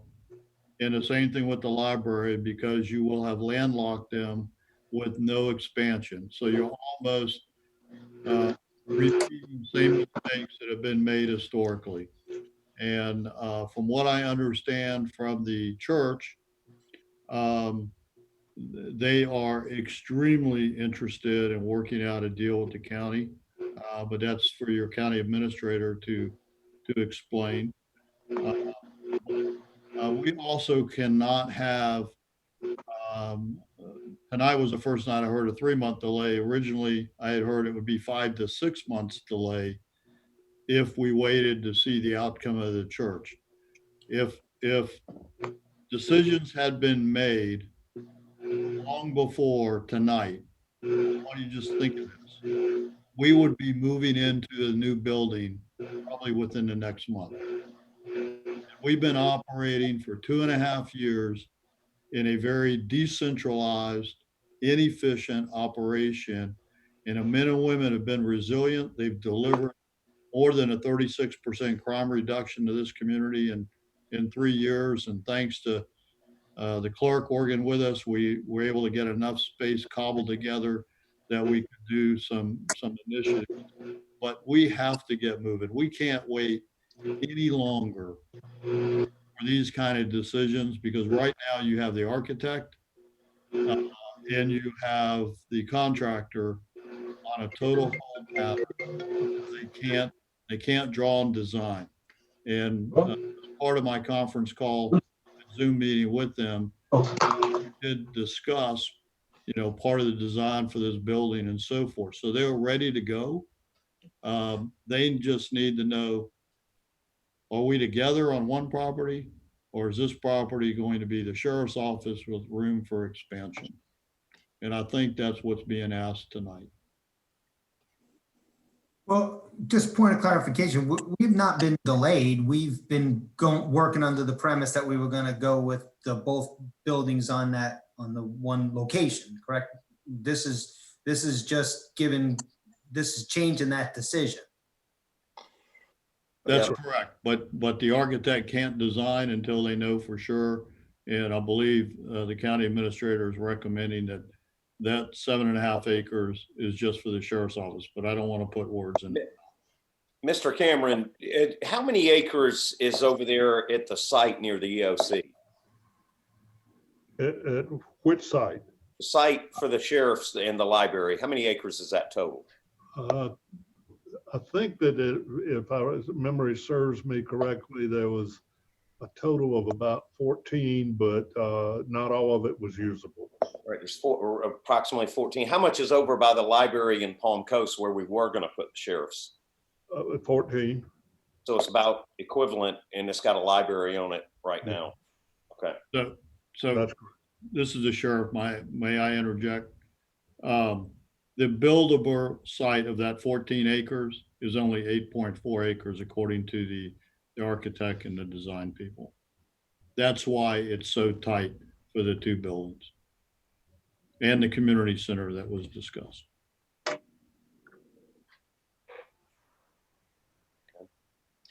Any other comments or questions? Yes, I have, Mr. Chairman, Commissioner Sullivan. I do want to point out that over the years, one of the things that I intended to have put in, and it was agreed to, that the South Library would have the ability to include a replacement for the Wickline Center, which is currently in Flagler Beach for our senior meals. And we were pretty much in agreement. A lot of things have gone up and down over the years, but I don't want to agree to something where there's no possibility of including that community center replacement for the Wickline Center. So what if Mr. Chair, another question? Yes, I'm not the chair. No, I know. I'm asking the chair, Mr. Vice Chair, who's the chair for this item. All V. So what, if I'm understanding, the across the street property that we don't own yet, if we did design the library on that site, that gives enough additional land to include a replacement possibly include a replacement for the Wickline Center for the senior services, meals and meeting space, correct? Yes, sir. The multi-purpose facility that would accommodate those services is included in the contemplated design for the library. Mm-hmm. Okay. Okay. Any other questions or comments? At that point, I'd like to, we've got a motion and a second motion. I'd like to go ahead and vote on it. And if we can individually roll call with Charlie. I guess I'm sitting here. We've talked about 3 or 4 different things. What was that motion? Just restate it, please.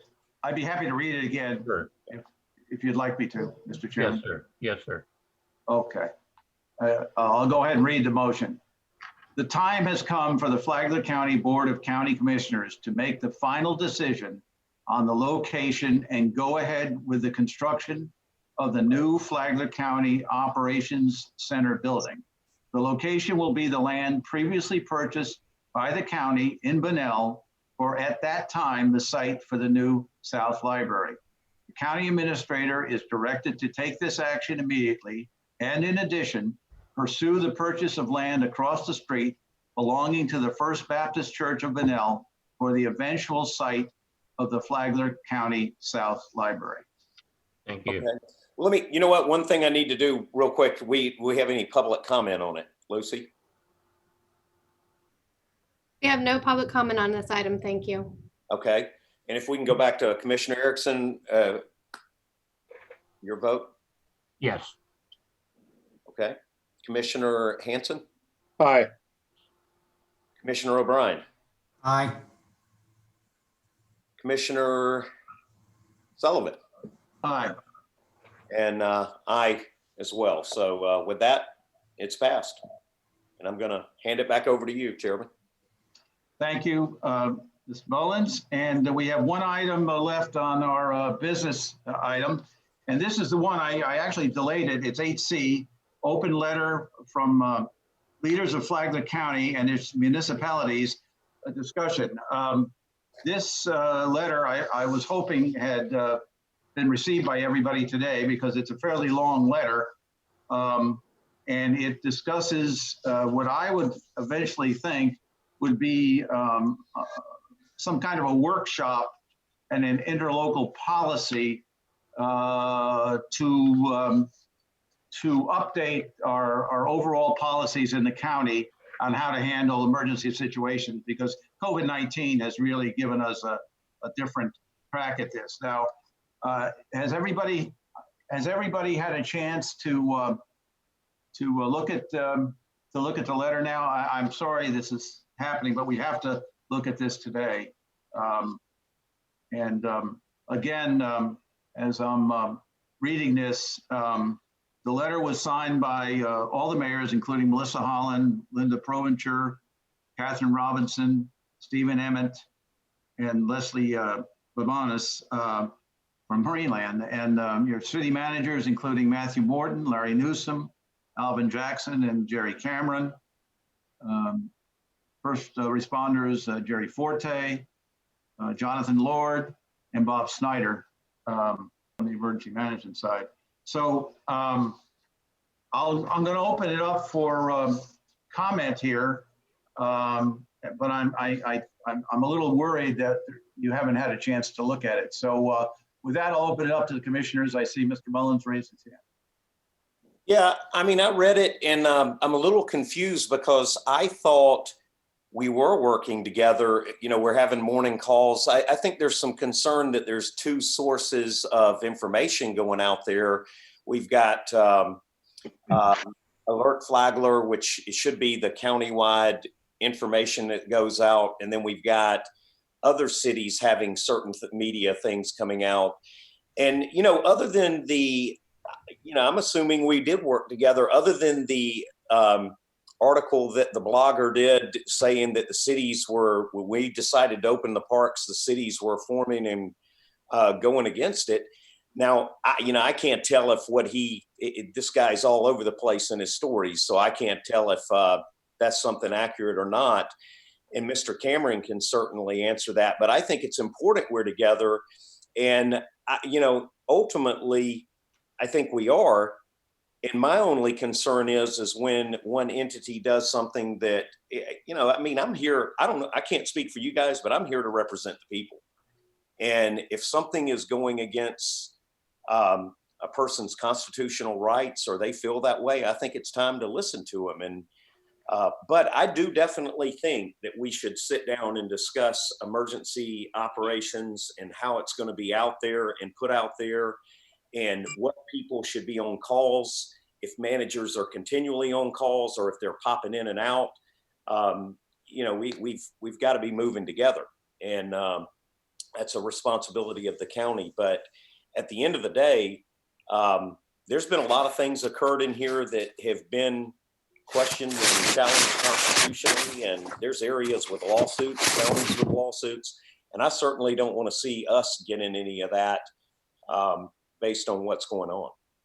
So I would like to hear from the other commissioners too on this, if you've had a chance to look at the letter now. Anybody want to raise their hand?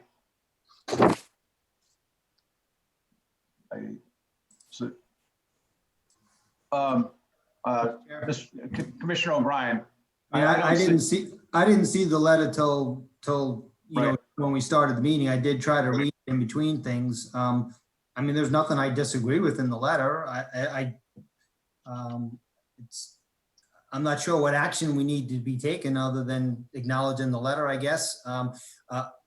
Looks, our administrator signed it, our emergency manager signed it, so not really sure what additional actions need to be taken here. And can Mr. Cameron give us some background on maybe the genesis of the letter and why he signed it, or you know what the story is? Well, I'm not sure about the genesis of it, but having read it, I have promoted cooperation and unity since I arrived here. It would be disingenuous of me to refuse to sign a letter like that. I don't see anything in that letter that I see as problematic.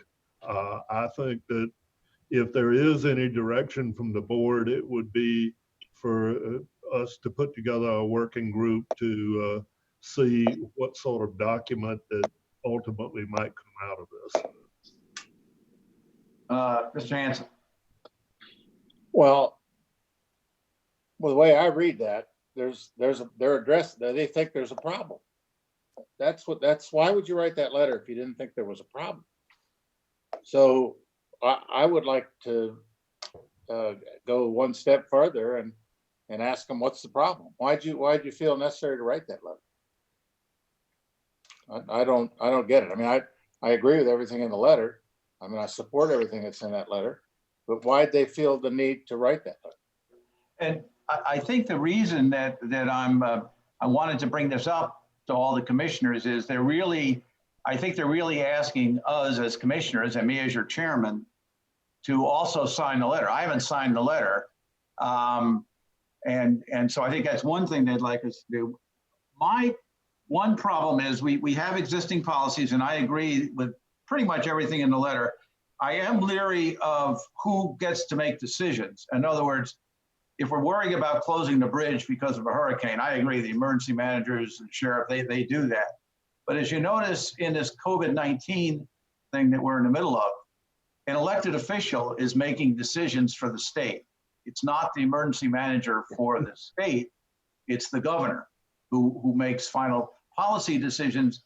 Because in COVID-19, it's different because they last a little bit longer and they apply to a whole bunch of different things that normally we would get involved in making decisions, like vacation rentals, things like that.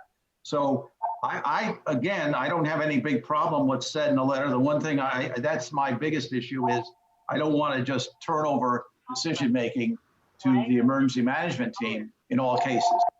So that's my only comment, but I think, to be honest, I need a recommendation from the commissioners at this point, given who's already signed this letter, as should I go ahead and sign the letter for the commission? And second, maybe a second motion to say, establish a working group with the idea of looking at our emergency management situations now for some kind of interlocal policy that would apply across the county. Now, we don't have to do that, but that's kind of where I think we are at this point. Mr. Mullins. I think we do need to make a working group and discuss it, because just like the park situation, that sent a lot of confusion out there. And, you know, the county cooperated. They did what they were supposed to, the residents. It sent total confusion out there. And I think it's very important that we're unified together, we're talking, we're working, and there is a control over there. I mean, there's a power struggle still going on.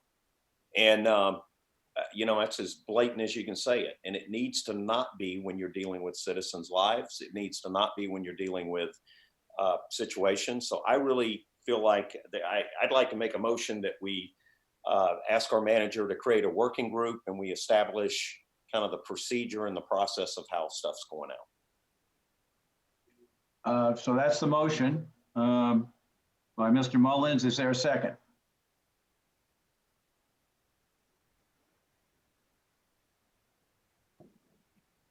No second at this point. So I will ask. Mr. Chair? Right. Yes, go ahead, Mr. O'Brien.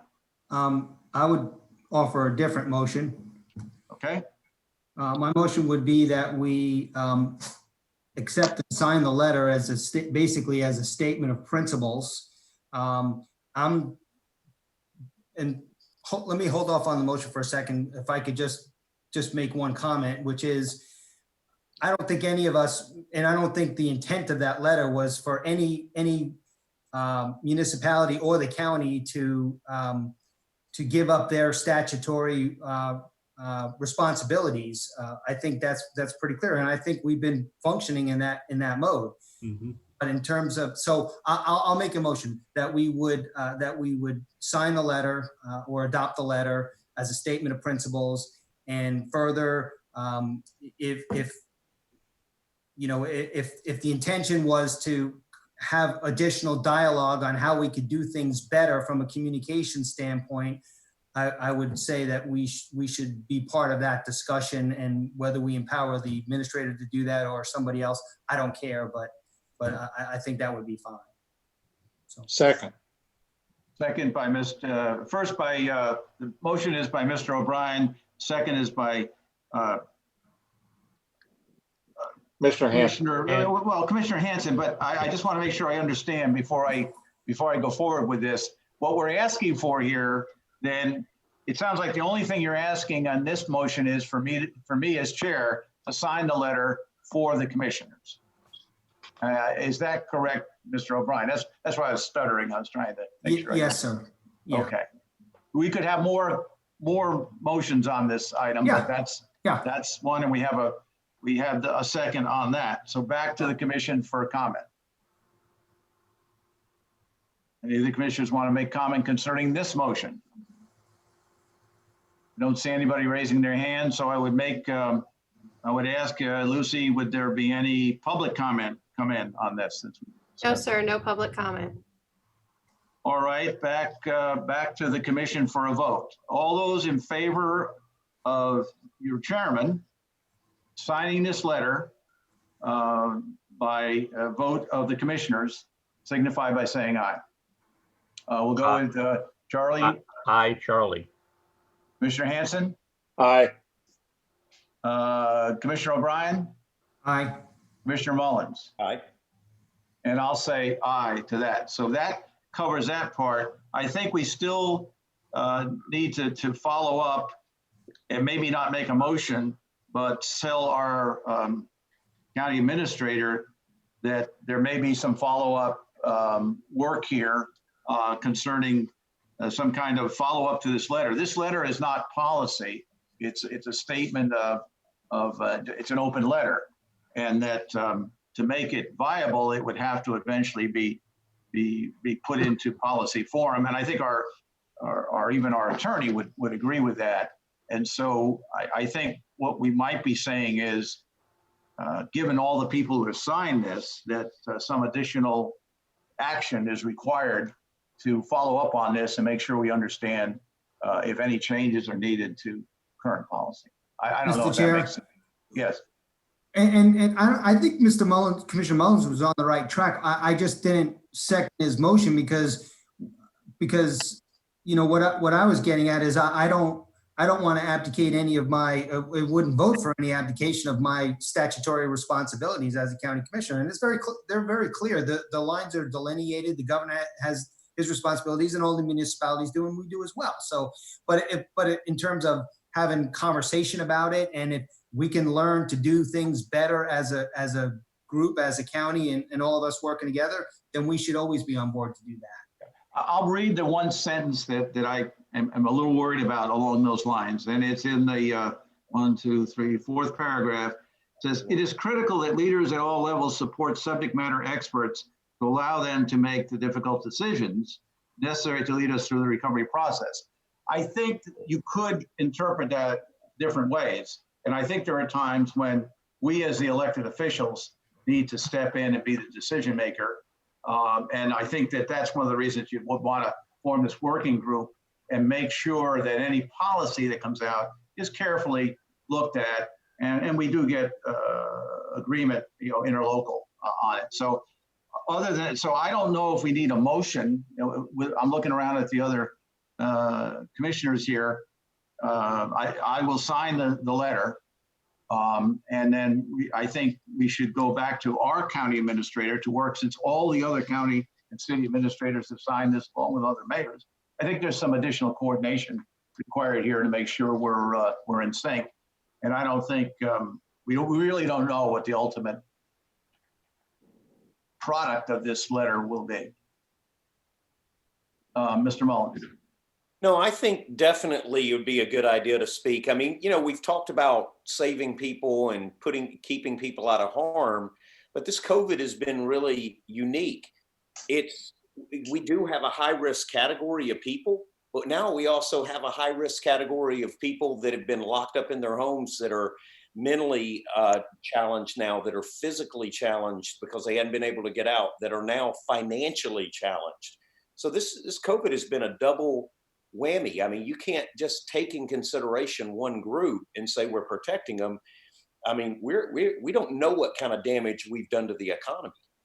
We know we've damaged it, but we don't know how deep it is, and we're going to continually see that. So you've got to keep in mind there are many different areas here you've got to focus on. I was all for us staying in and being safe, but once we started seeing the devastation to the economy, and we started seeing a little bit of green light, I think we need to move back towards getting that open. And I think that's a decision that elected officials are going to have to make in conjunction with the professionals. I mean, we got professionals here, and I love our emergency services. I think our health department's done a phenomenal job. I think our hospital's done an okay job. I mean, they're taking a beating in the media with these tests right now. There's not been a perfect execution of this COVID response yet.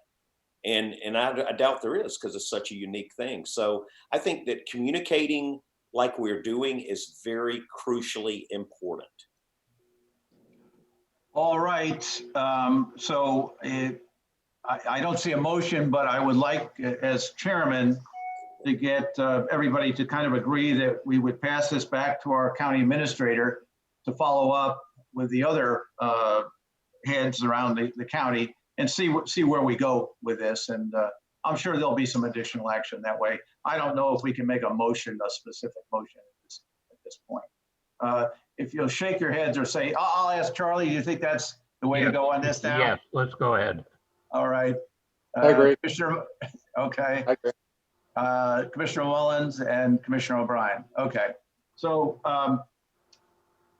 Mr. Cameron, is that clear enough for you as far as commissioner direction? I'll sign the letter, and then you're going to pick up, since we have such notable people who have signed off on this letter.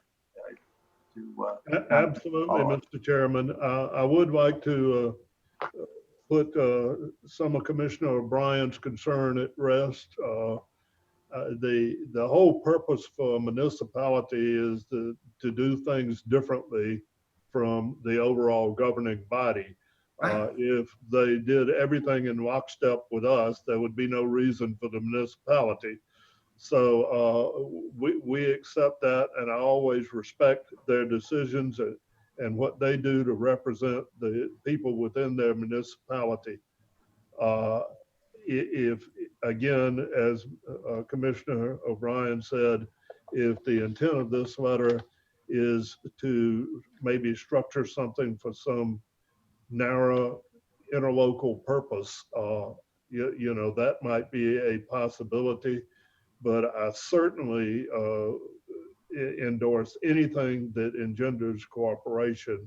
Since I have been here, we have responded to any of the three major municipalities' concerns when they had problems or needed help from the county or needed support from the county. we've got 1,000 batting average of doing that for them. So we don't intend to change that. And if there's an opportunity for even more cooperation, I am for that. But we do have to preserve the policy-making responsibilities of each of those jurisdictions. All right, thank you. With that, that closes that item. So we've done 8B, 8C, and 8D. We go on, there are no public hearings scheduled. And we're now back to additional reports and comments. County Administrator report and comments. Yes, sir, and I apologize in advance because this has gone on a little while. I have a number of different things. I'll start by addressing Ms. Yude's questions with regard to the wastewater plant and water systems at Plantation Bay. We are still on track for FGUSA to come before you with a purchase agreement. That should happen in June. In the meantime, U.S. Water is on site. They have installed or in the process of installing a new well. They have updated the lime slaker. They have installed a clear water well, and they have considerably improved the quality of water out there. We were getting anywhere from 2 to 4 to 10 to 12 complaints a day. We have had, I think, one complaint that turned out not to be anything to do with our water in the last 30 days. So that's a great improvement. With regard to the Bing's Landing lawsuit, that is a litigation issue, which I am informed that the county attorney intends to address in his remarks, and he is much more suited to do that than me, since he plans to do it anyway. Update on the Old Dixie Hotel. We have given them deadlines. They have submitted a set of plans for a complete renovation of that facility. That does not alleviate them from removing the risk to the community. They have to immediately install fencing to fence that off and address the issue with the pool. And ultimately, they're going to have to address the issues with the derelict or dilapidated signs out there. That is moving forward, and we're happy that we have gotten some action, and the Sheriff's Department should be relieved of that additional efforts that he has to make due to the derelict nature of that within the next few weeks. With regard to the airport, the path forward has been suspended somewhat by the lack of face-to-face meetings. We did want to do some focus groups out there with the community. We have sent a request to the FAA to do a noise study on the airport. Have not heard back from that since we sent that out. We have reduced considerably the amount of traffic during the COVID crisis that was going on out there.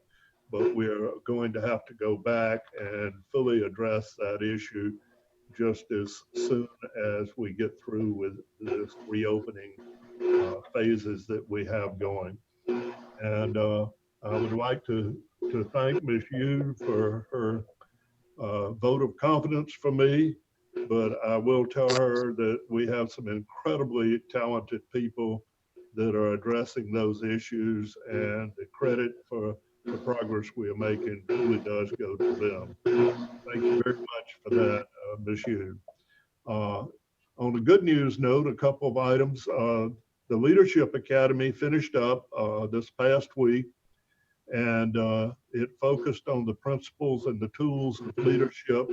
Both Dr. Saviak and myself were truly impressed with the quality of participation and the understanding of the principles as presented. We look forward to our first face-to-face or open meeting so that we can have the official graduation exercise on that. But what we saw in that meeting speaks very well for the future of Flagler County's future leadership. And on another note, the the disallowed Medicare reimbursements that range somewhere between $2 and $3 million had a real struggle getting access to the computer system that would allow us to bill those. But I'm happy to say that that happened last week, and the tax collector's office, which is doing yeoman work there, submitted our first group of claims that amounted to about $140,000. So that money is going to start coming in until we can get all of that billing taken care of. Again, tax collector is doing some really serious work for us on that. It's not a very easy thing to translate the old system over to the new system. And we have the Memorial Day coming up, of course, and we, of course, are not comfortable with having a public event with that, particularly since so much of that population is in the vulnerable years. Our creative team has done a wonderful job, and we are going to have a seriously high quality virtual event. And I'd like to call on Julie Murphy to introduce you what to expect this coming Memorial Day. Thank you, sir. Thank you, commissioners. So as mentioned, Flagler County's creative team has been working diligently to create a digital, online and on-air Memorial Day ceremony and experience for our residents.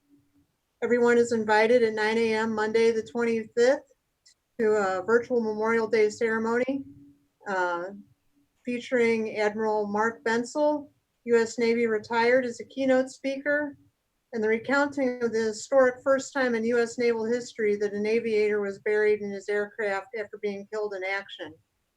The audio of the Memorial Day ceremony can be heard on WNZF 94.9 FM, Kicks Country 98.7 FM, through live streaming at flaglerbroadcasting.com, and on the Flagler radio app. Of course, this is with our wonderful partnership that we have with David Ayers and Flagler Radio. The video will be able to be viewed at the same time, which again is 9 a.m. Monday, May 25th, on Flagler County's FCTV Spectrum Channel 492, on our YouTube page, and on our Facebook page, which is facebook.com/Flagler County Government. The other thing that we're doing for Memorial Day, and this would be thanks to our GIS division, which created an app for the public called Flagler County Veterans Memorial, to showcase the friends and family members who lost their lives during active duty, as well as an online submission form to provide the necessary information and photos to populate that memorial. And the easiest way to find the links to that are to go to our homepage, flaglercounty.org, and in the dark green box on the left-hand side, you can see the links. And we're really hoping that a lot of people will honor their fallen veterans there. It's really a great piece of history, and with all social media, anything that can be done online, it gives people an opportunity to connect. You can click on various regions of the world. Like if you had somebody die in Pearl Harbor, you can see who else was there. You might find one of your relatives' friends, learn a little bit of history. So that's what we've got going on. Any questions? I got a short question, Julie. Is this also the time that we announce the Veteran of the Year for Flagler County? I know David called me about a procedure and stuff like that, but is it their intent to announce the Veteran of the Year also about the same time? I think that comes later in the year. I think they do that on Veterans Day. Okay.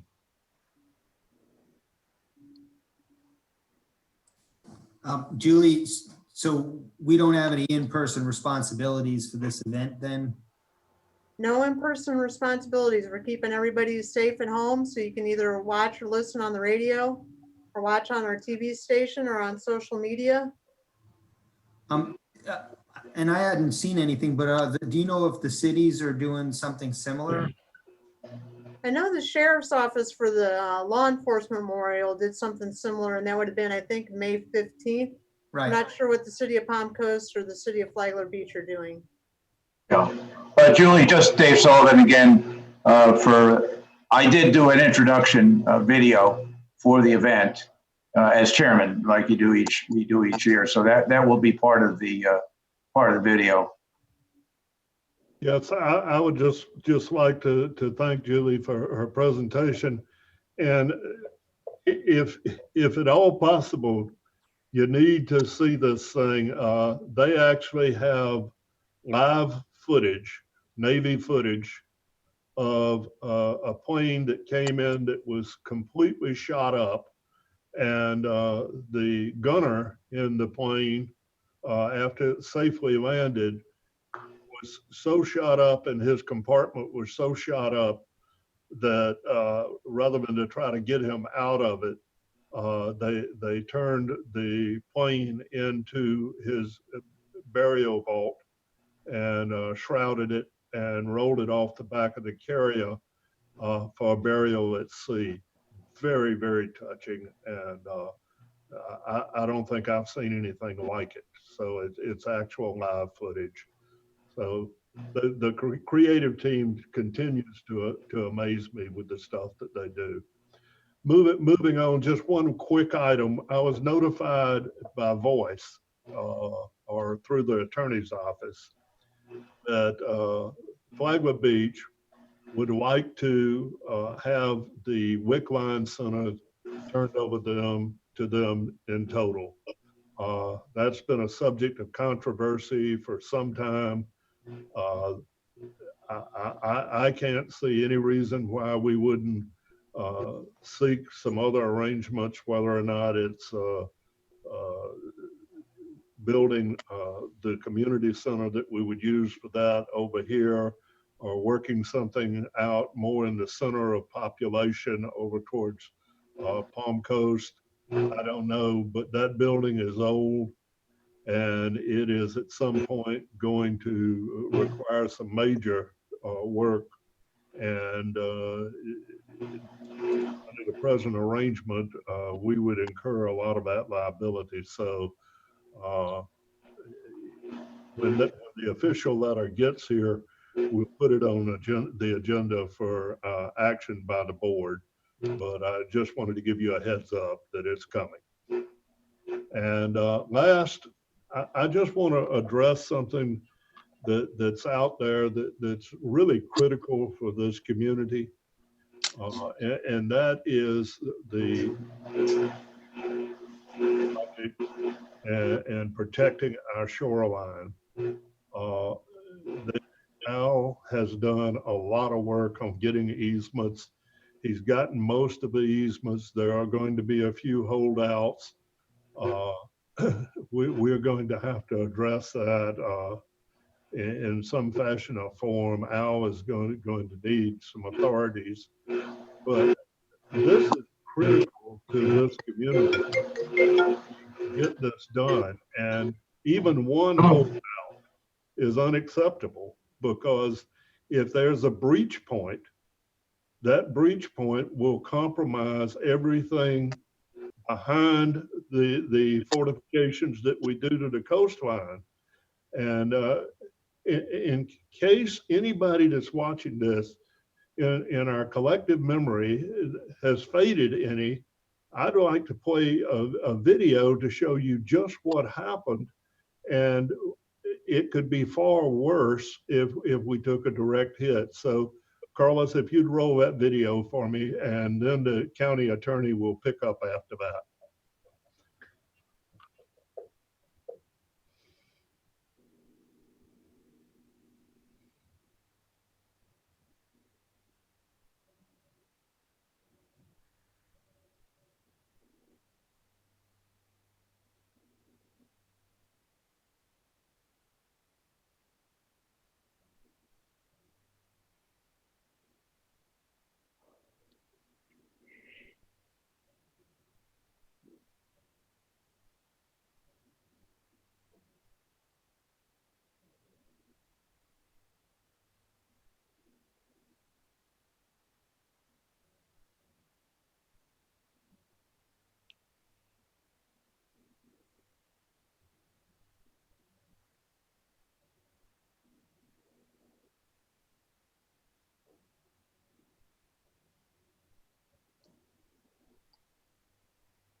So is the video's done, right? Yes. Yes, sir. Okay, all right.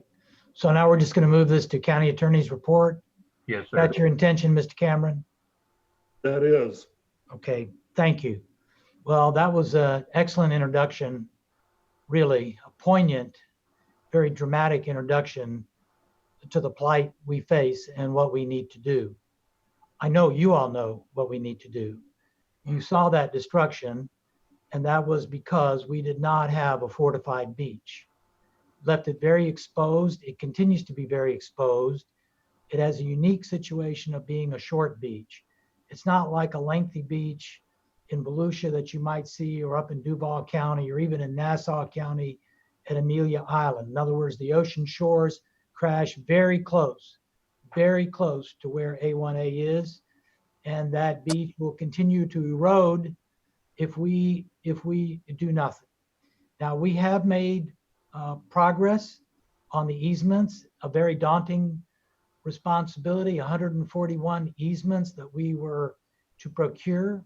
We now have, as of this moment, 104 recorded.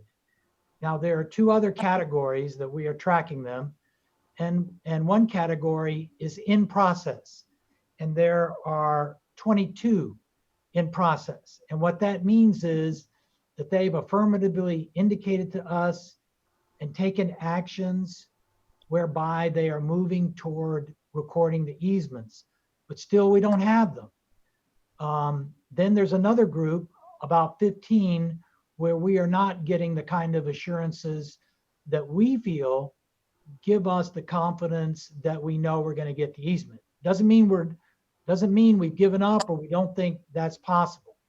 Now, I need to tell you that the people move back and forth between those categories. So somebody that gives us some indication that they're going to record the easement, but then we don't hear from them and the calls don't get returned, then we move them back into the category of, for lack of a better term, those that are hard to get. And right now that categorization is about 15 different properties. So I'm sure you can see that the absolute smart thing to do for the long term for anybody living in Flagler Beach, any Flagler County resident, is to renourish those dunes to provide some additional armament so as to avoid what you just saw in the video.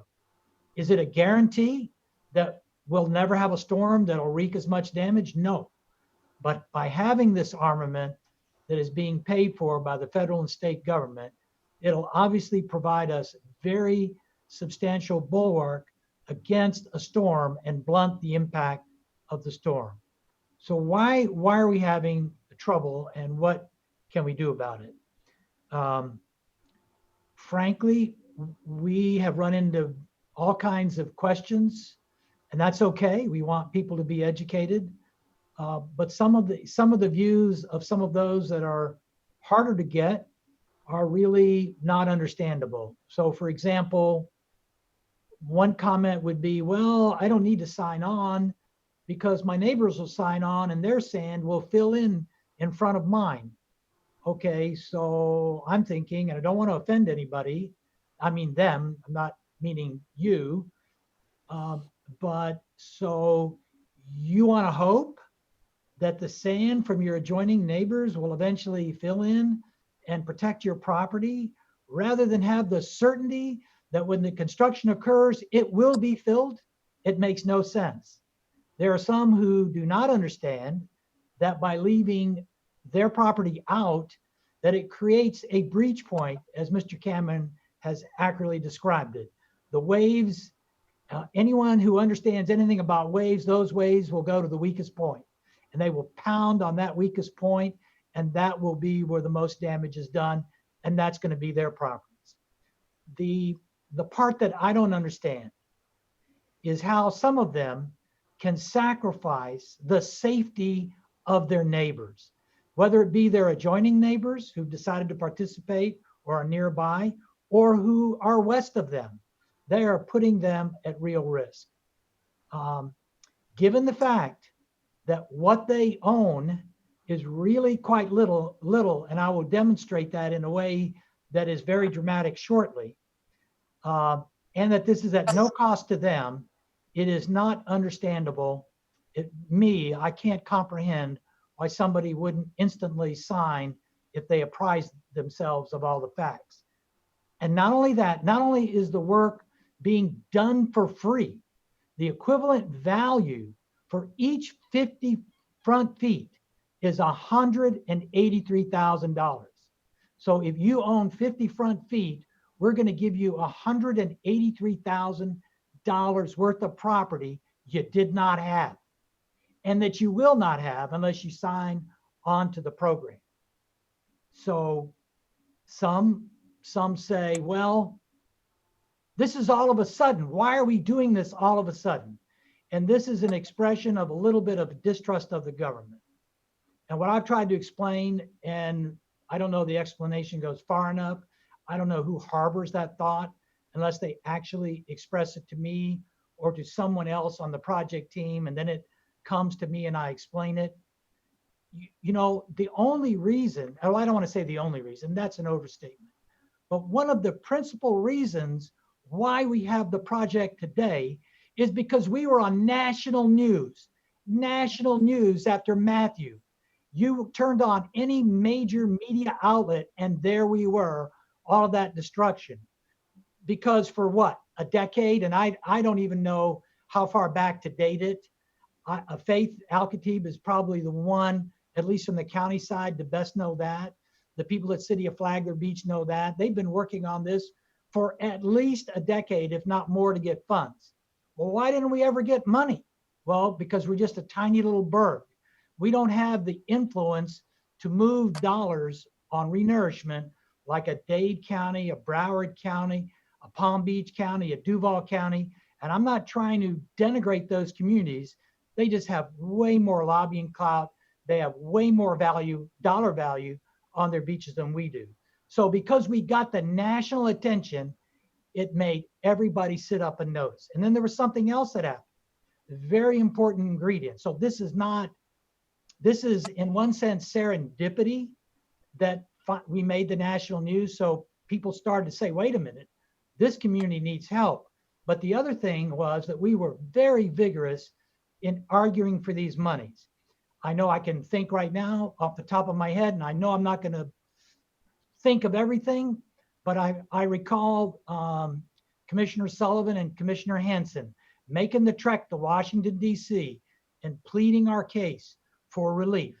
I can recall a large group of business people who gathered and hosted Senator Jack Latvala, who at the time was the chairman of the Senate Appropriations Committee. How the mosquito control district gave him a helicopter flight up and down our beach so he could dramatically see the impact and the absolute necessity for the funds. I can remember when Governor Scott expedited the FDOT contracting for the rebuilding. I can remember you commissioners, and I'm sure others, that talked with our legislative delegation and brought this issue to the fore and got money, some money for us, not all the money we needed. Well, because of that constant press and because we were communicating that we were ready, that we wanted to do this project, we got the attention of the Army Corps. And so they decided to fund us in a big way. And of course, FDOT has been our partner. You know all about that. I'm not going to go over that story. You all know about the sand. There's 3 million cubic yards of sand that is being contributed from offshore by the United States of America to help this beach. That sand is of the highest quality. It has no organics in it. That is a very rare find for offshore sand. They have just found this very large area that's been collecting coquina and other sands that are perfectly compatible with this beach, that will bleach much lighter colored and be much more accepting by our public. And they'll be able to get those coquina hues back into their beach. Plus, it's going to extend the beach out. The beach is going to be extended out in a way that the beach looked 20 to 30 years ago, offering a greater runway for those waves to come up and dissipate their energy before they hit something and damage something. So this is like a no-brainer. So there's no plot here. We're just trying to protect what we have so that we avoid these kinds of catastrophic losses. Now, most of you know that we didn't understand why some people weren't reacting. And let me see, we went 12 blocks from about 15th down to 28th. You've got a photo, Carlos, can you put that photo up? The city police chief, well, no, not that photo. That's the photo of the moon. I'm talking about the photo of their witnessing the easement. Do you have that? I'd sent that earlier. No, No, that's not that one. No, one before that. Yeah, I was looking for it and I didn't see it. Okay. But in any event, I think you all know that we actually went on a full morning and into 1 o'clock in the afternoon, traveling from 15th down to 28th, stopping at every residence or business that had not signed an easement. Now that effort was very productive. We learned a lot of things that people, misunderstood, or questions they didn't ask. There were some people that said, gee, they didn't know anything about the project. And that's kind of pretty hard to believe, but hey, we're going to give our citizens the benefit of the doubt. So we were able to generate easements from there, but we're still not able to completely bring them all in as of this time. Suzanne Johnston accompanied us. One of her assistants, Renee Flint, who's a notary, came so that we could get easements signed right there on the spot. And that was the photo that we were going to show you, them witnessing an easement, all socially distanced and masked up. So you can forget that photo. We'll send it to them. We'll send it to them later. But in any event, and the police chief went with us. So that was a very successful venture. We learned a lot of things. We're answering questions that really had not surfaced. Like, for instance, the two that I just asked, or the two that I just presented. Now, I do want you to show Carlos that beach scene, that photograph of the beach. You know what I'm talking about? There you go. Now, commissioners, I want you to look at that. I took that photo. This was on our walk. And a lot of the people that own these beach remnants really do not know what they own.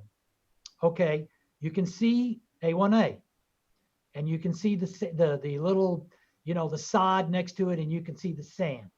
Well, some people think, some of these owners think that, see where those signs are line up? They think that begins their property ownership. In other words, that they own some of this green material here.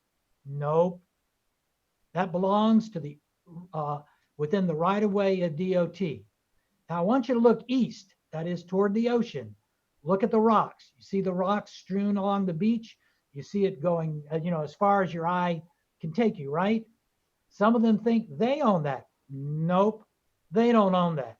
That is DOT right of way.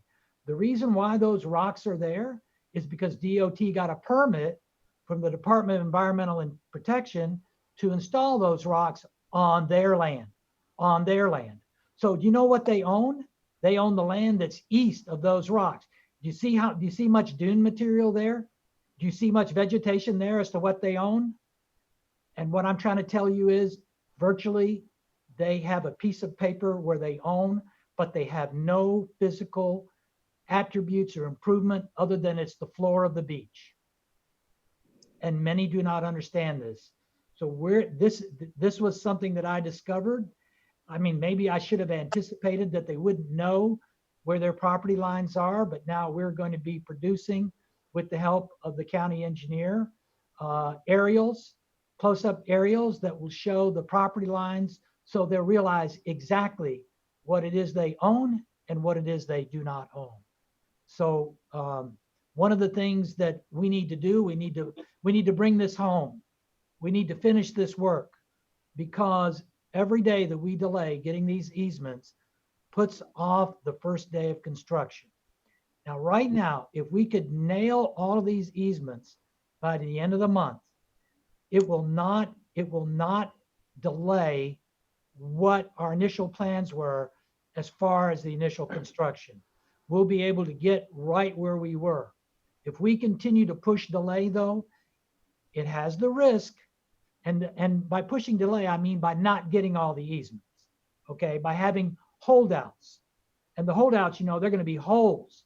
There will not be permitted, the Army Corps, nor the contractor, nor anybody will be permitted to put sand unless there's been a written documented permission to do so.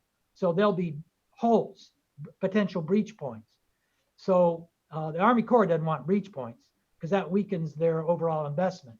So the more we delay this, then it pushes when we can go out to bid, because when our easement work is done, then they finalize the drawings.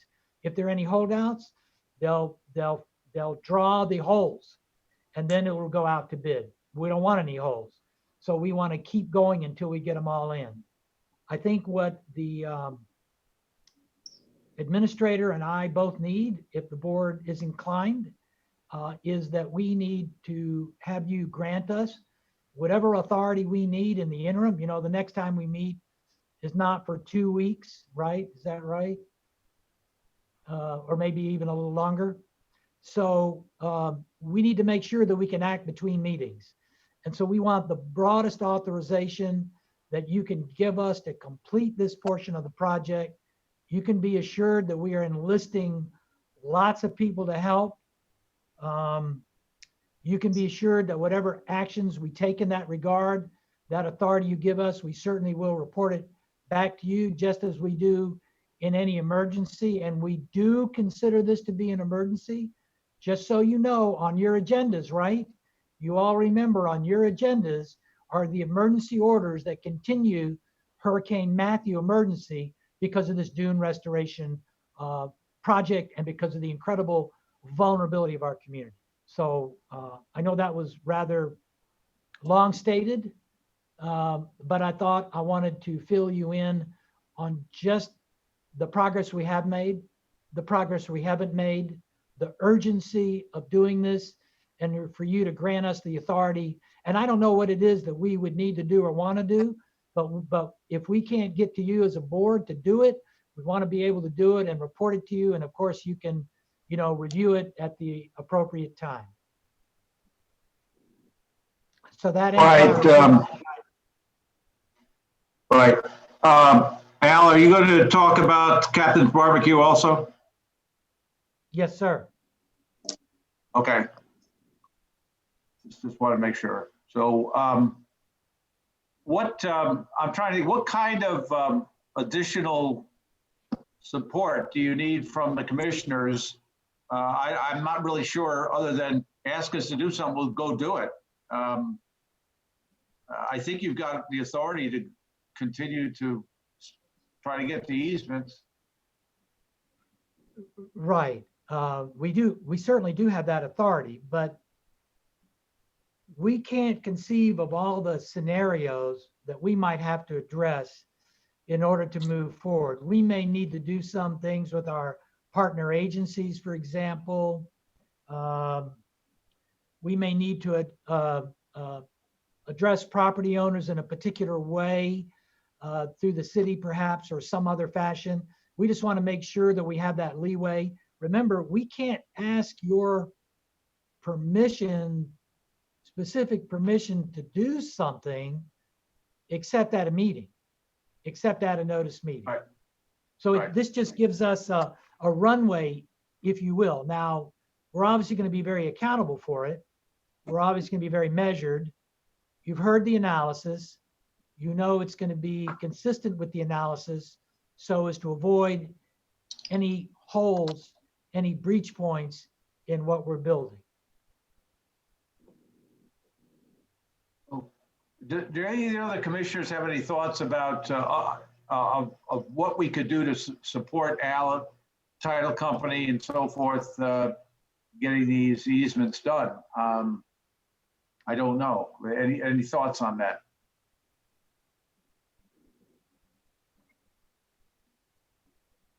Great. Well, I think Well, we've Nick- used some, I think we've used some of the commissioners to go out and meet with these people, and that's been successful. And I think we ought to get out just like we did for vacation rentals up in Tallahassee. You know, I'm impressed with what Al had to say. I've been impressed with Al the 8 years I've been here in this county. Al's one of the best attorneys I know. If I ever got in trouble, I'd call Al. And I don't mean to change the station the thought here. I also think Al ought to run for the next president of the United States after that speech. He did one hell of a job. And that guy's got my support. I'll do anything to support his particular needs. Ray Hansen. Well, I think the nuclear option, I think we need to, if somebody refuses, we need to take the land. We need to eminent domain the part that's west of or east of A1A of their land, take it and be damned with them. I mean, I think we cannot have gaps in this wall that we're going to build. Thanks. Any of the other commissioners have any thoughts on this? I don't see anybody else raising their hand. So Al, we're with you. Just tell me, give me if there's some kind of motion or agreement. I think we're all strongly supporting the effort. If you get, give us action, task us, we'll go do something for you. I don't know what else to say. Well, I did. I mean, what we're trying to do is get the list down to those that are the hardest to get. In other words, exhaust our education and persuasion efforts, right? Nail down what those exact numbers, who they are, and then look at those and then come up with a new approach. Now, there might be some people, there's a variety of people. There might be some, because see, we're getting to learn who they are. Right. Right? I mean, we're interfacing. Their lack of response educates you, right? Their response educates you about them. How they express themselves educates you about them. The questions they ask educate us about them. So I definitely will possibly pair you with someone to talk to. So that could be something. Now I don't need board approval to do that. That's not what I mean. Right. I know that I have more support from the city of Flagler Beach. The police chief, Matt Downey, is really coming in full bore to help us out here. Well, and Mr. Sullivan, yourself, you were able to get what I consider to be a keystone property, the Topaz. And if you all recall my reports, that caused a number of people to decide, you know what, if they did it, they're pretty smart people, they're business people. I'm going to sign too. So that was like, for them, the good housekeeping seal of approval. So we were able to generate. Now we only have 2 commercial businesses left. 2 left. Everyone else is signed on. Everyone else. Restaurants, motels, B&Bs, you name it.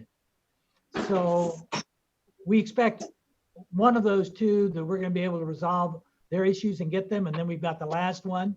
So we think we've got an argument that you're the last one. You're the only business that hasn't signed.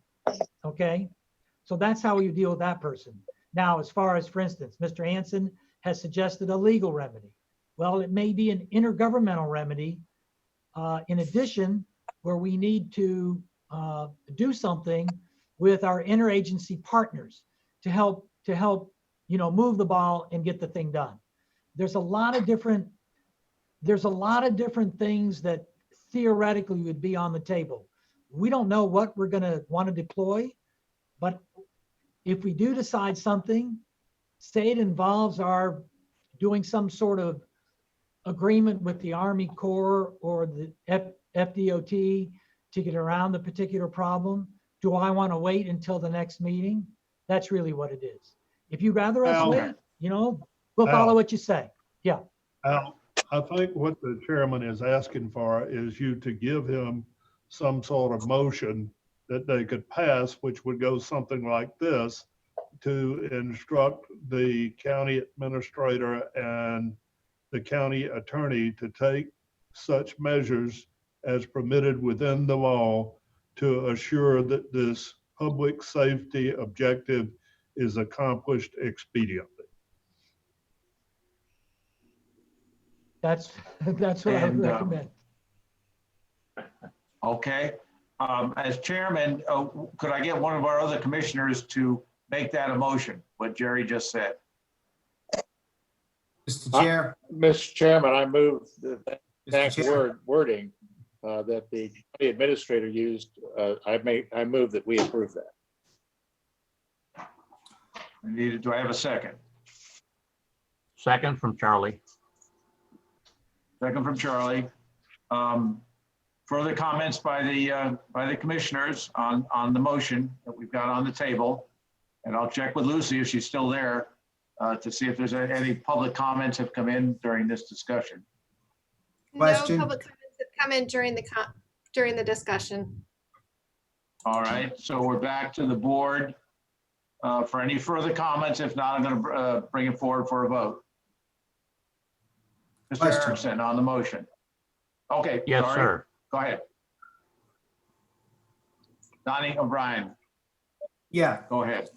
I guess I don't understand the purpose of the motion. This is something that's already being done. They're doing what they're taking care of their responsibilities within policy and the law. So why do we need to restate something that's already happened? I don't get it. It's a good point. It's a good point. I agree it's a good point. I don't think it hurts to Reinforced. yeah. I can answer that. It's a comfort blanket when you have to take actions that may be considered public policy, to know that the policymakers support what you're doing. Well, I support you. Okay. All right. I'm going to bring it back for a vote.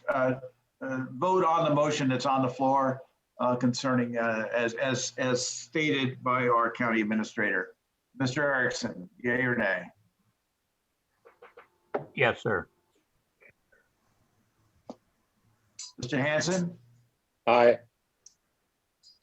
Mr. Mullins? Mr. Mullins? Aye. Mr. O'Brien? Aye. And I will vote aye. That approves that motion concerning the dune restoration project. And we do support Al and everything you're doing on this, and let us know how we can help. With that, is that enough on that, Al, or did you want to go on to the captain's barbecue situation?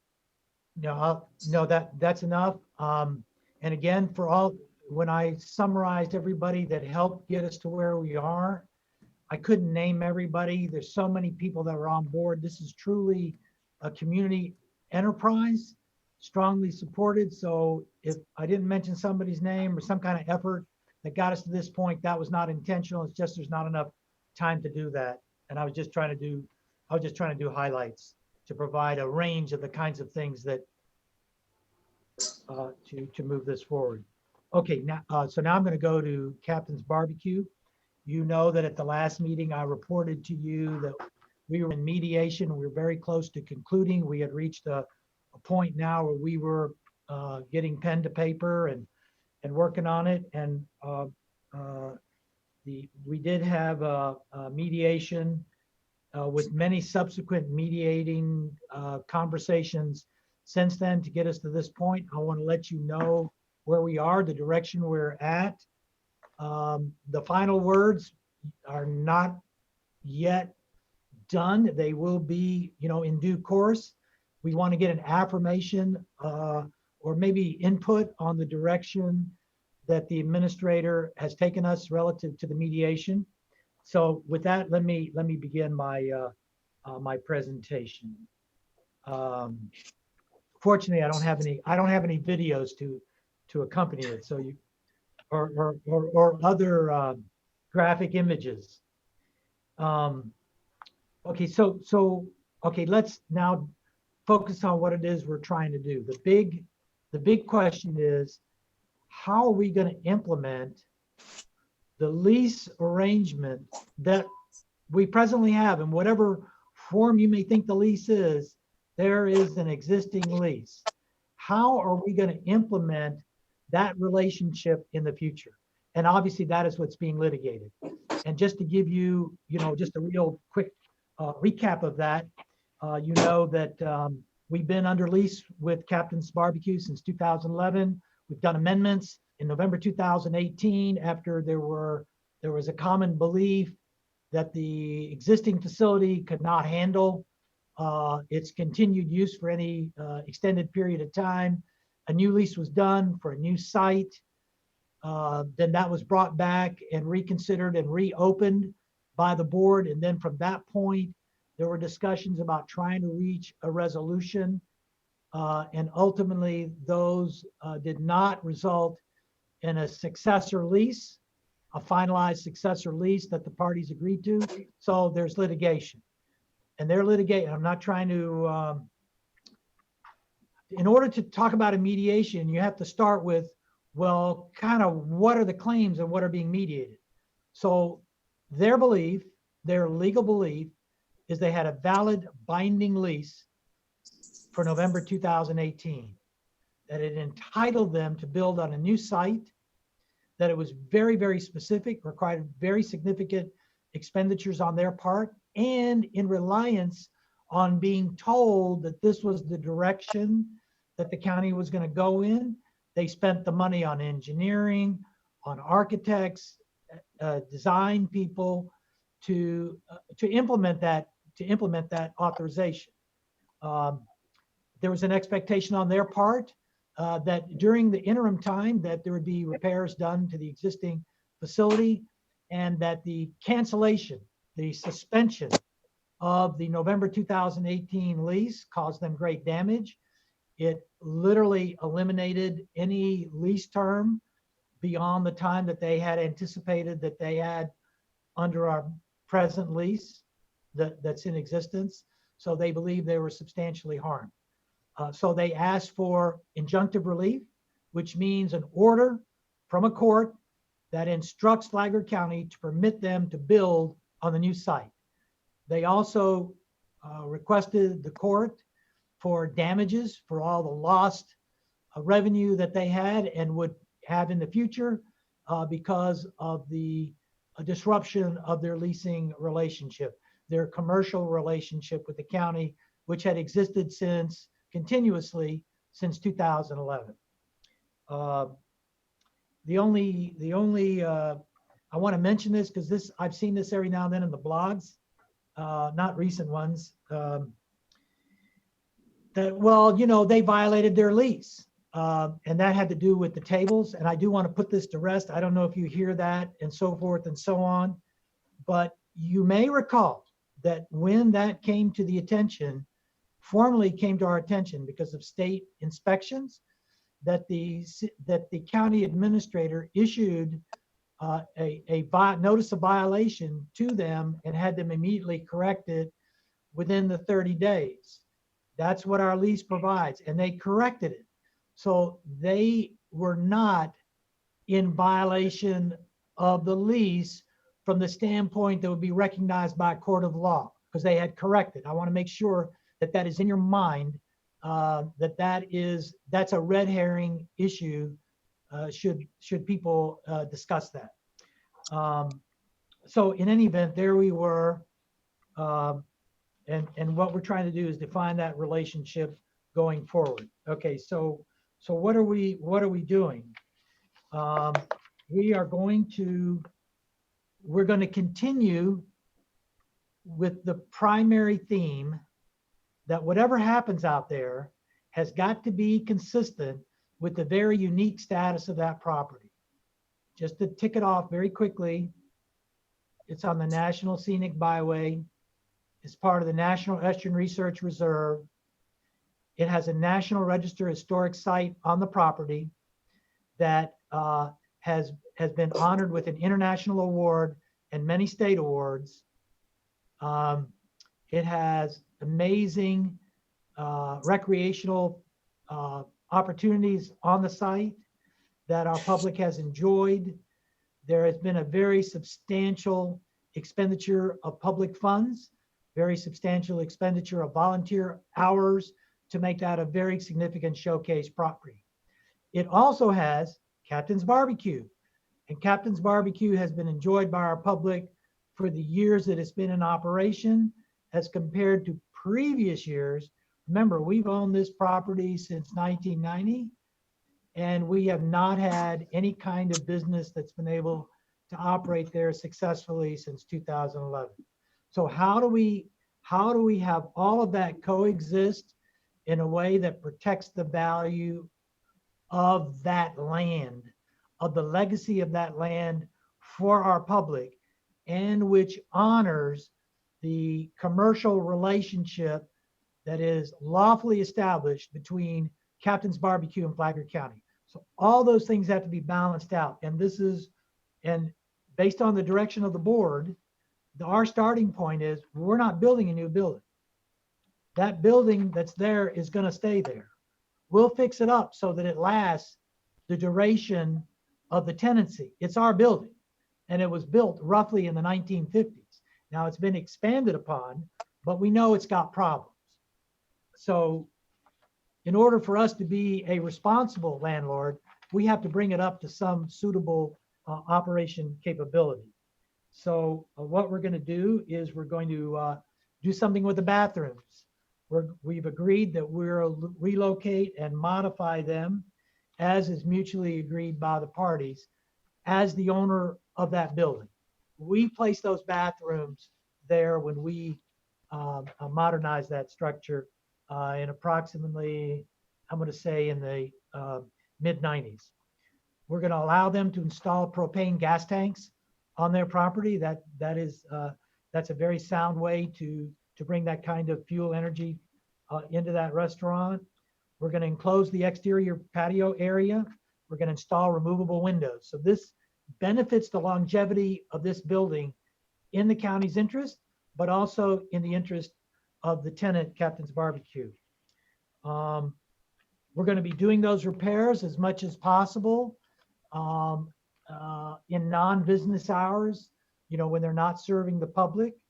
There has been a lot of interaction between our folks, the folks that Mr. Cameron relies on in general services as to how to carry out that work, and interfacing with the Captain's Barbecue owners and operators as to how that work can be conducted so that it doesn't disrupt their customer flow. Now, there's going to be some work that's going to require that the building not be open to the public. And they have figured out that's going to be a 2-week period. Captains will provide that 2-week period for the county to do that work, and it will not make a claim for the lost profits that would come from their business closure for that 2-week period. Also, because they were out of pocket based on then county administration advising them that they were going to be able to have a new site, and that was the preference, the county is going to reimburse them for their design and architectural design costs for the new site, which they never got to implement, up to a maximum of $50,000.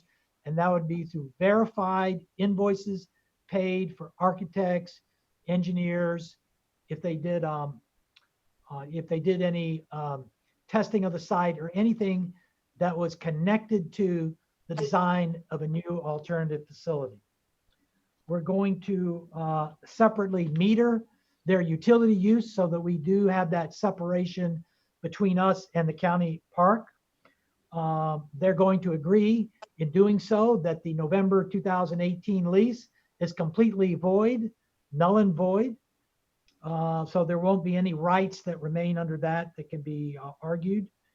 The lease is going to have the same renewal terms that were in the November 18 lease, but obviously it's going to be on the current site as we repair it and modify it, but not as it would have existed in the new site.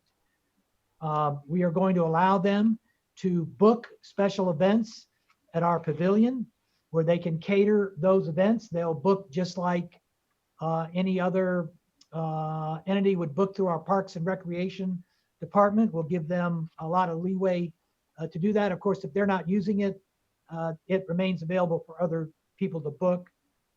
So we're trying to do that to give them a greater opportunity to expand their ability to serve Flagler County residents and make up for revenue impairments that result from the fact that we didn't allow them to build a much larger, more expanded restaurant. We're going to be maintaining all of the interior and exterior structural elements. The first $2,000 of cost for any of those repairs is going to be the expense of Captain's Barbecue. The cost above $2,000, we will assume that cost. So that accounts for the fact that the building is older and that there may need to be substantial improvements that may need to be undertaken. And that was the dividing line between the county and the tenant's responsibility. They'll be able to renew. We heard a lot of commentary about the subsidized lease rate. And so what Mr. Cameron has done, he has index is not the right word. He has built-in increases that take it much closer to what people would consider to be a market rate over the duration of the lease. Okay, so let's say there's a catastrophic loss. Something could happen. Could be a hurricane. What happens then? What if the building is a total loss? If the building has been, if the value of the building is damaged more than 50%, the parties the county can elect not to repair or rebuild the existing building. If we exercise that option, captains can, at its own option, build on that same site the successor restaurant. Finally, well, not finally, but the next thing is that we've agreed that whatever state laws and licensing requirements exist relative to alcohol, and of course that also goes with the sanitary sewer that's related to that in terms of service, the kind of service that's provided there, that's going to be governed by those state rules. And then of course, with all of this being agreed to, the lawsuit will be dismissed with prejudice. So that's the direction. I think you can see from the summary that we've addressed the major issues. They were addressed through very protracted discussions to reach this give and take between the parties. This is where the administrator has taken us. I recommend this approach as a appropriate means of resolving the litigation. If we were to litigate, this would go for jury trial. Jury trials are very time intensive. It takes much longer to prepare for and to try a jury trial case. And the expense would be very considerable. This would not be a 1 day, 2 day, 3 day.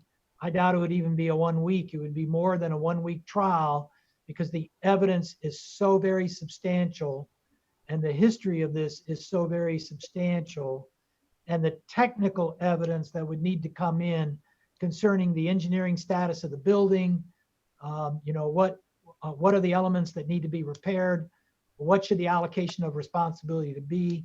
That'd be very extensive, and this would be if the parties can come to a meeting of the minds where they're both happy. Maybe they're both not completely happy. Remember, people don't walk away from a mediation 100% happy. You want to be in that 80% happy range where everybody is able to see some benefit from the mediation that outweighs the tremendous expense and uncertainty of litigation. So we're asking for the board's concurrence with this direction. If we've missed something, this is your opportunity to provide that feedback. I'm going to turn it over to Mr. Cameron because he was very involved in these discussions to fill in maybe some things that I didn't get a chance to fill in my presentation. This obviously is a very, very important issue to have resolved. The lawsuit was filed in June 2019. So, you know, we're almost a year into the litigation. So I'll take questions, but what I want to do first is turn it over to Mr. Cameron to fill in anything that maybe needs filling in for what I've told you. All right. No, I think you got it covered out, with the exception of, I just want to reiterate that this is a negotiated settlement coming out of mediation, and it is certainly something that is the best that the county attorney and I could get from the captain's group to avert a lawsuit. And the decision for the board is whether you want to accept this or that you want to move forward with the litigation.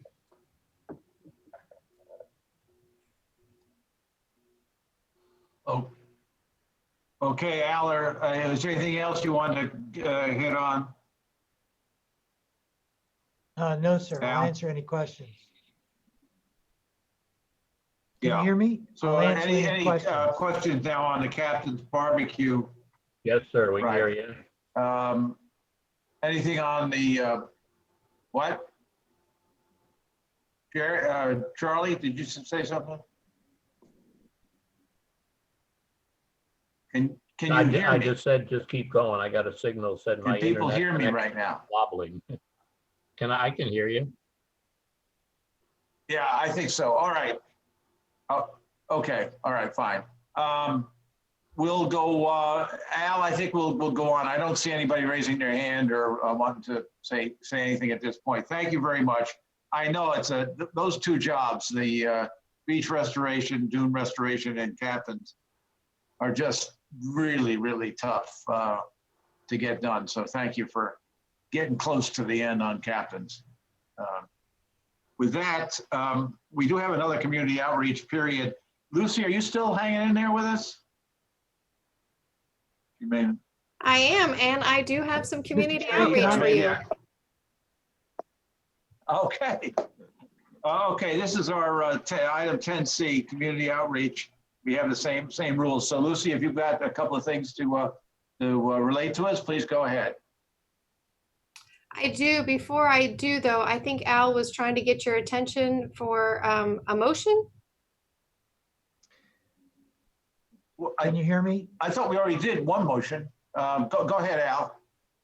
No, I wasn't necessarily looking. Can you all hear me? Is the audio working? Yes, I can hear. Good. Thank you. Thank you. Wasn't looking for a motion to approve. We just need to know, Mr. Cameron and I, because we're like your representatives here on this thing. And now Right. we're going to really seriously put pen to paper. We want to make sure that the direction that we've outlined, are you comfortable with it?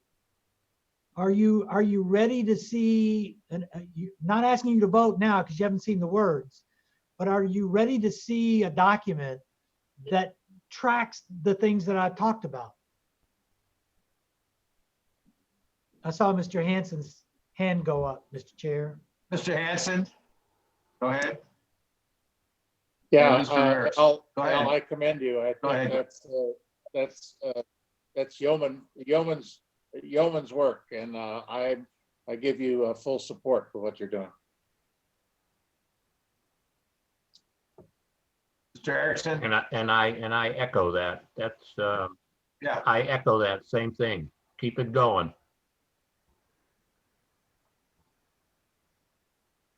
All right. I'm getting all kinds of, I guess Mr. O'Brien or Mr. I'm Mullins getting all has any kinds of comments. screen things here. Yeah, I know. We gotta keep moving here. Al, I think we support you on this. And you know what's gonna happen as we get closer to the final decision. There'll be some squabbling from the local people out there, but that's okay. We'll get through that. All right. Having said that, Thank you, sir. Lucy, Thank back to you if you're there to any additional public comment. We're losing your video. I am. Al, I just have so you 3 know. additional comments. Looks The like you went first to one is sleep. from Okay. Go All ahead. right. The first comment is from Gina Weiss. She says, noise abatement agenda. It has been horrific, especially today with flight school planes, 2 per minute flying low and loud over this community's heads since 7:30 a.m. How are they staying safe by 2 people getting in a plane the size of a small closet? Where is social distancing? This has been going on through the pandemic, and all of you are talking about social distancing on here. So why aren't you addressing this situation? The next comment comes from Myra Arbelay, and she just said, is there any word on the gym's opening? And then the last comment is from Steve Harrison, and I apologize, his email got stuck in spam earlier. It has to do with short-term vacation rentals. He's an independent vacation rental management, part of a vacation rental management company. He is echoing a lot of the things you heard earlier, that due to the economic impact, they're really hoping to get open before Memorial Day weekend, and he is just imploring for your help. And that is all I have for public comment.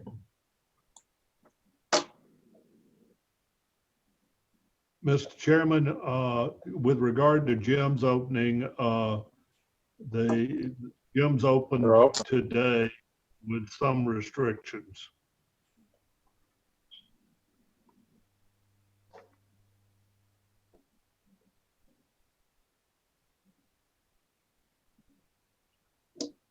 Mr. Chairman. Chair Sullivan, I The think your chair is microphone muted. I was trying to. Yes, Mr. Hanson, go ahead.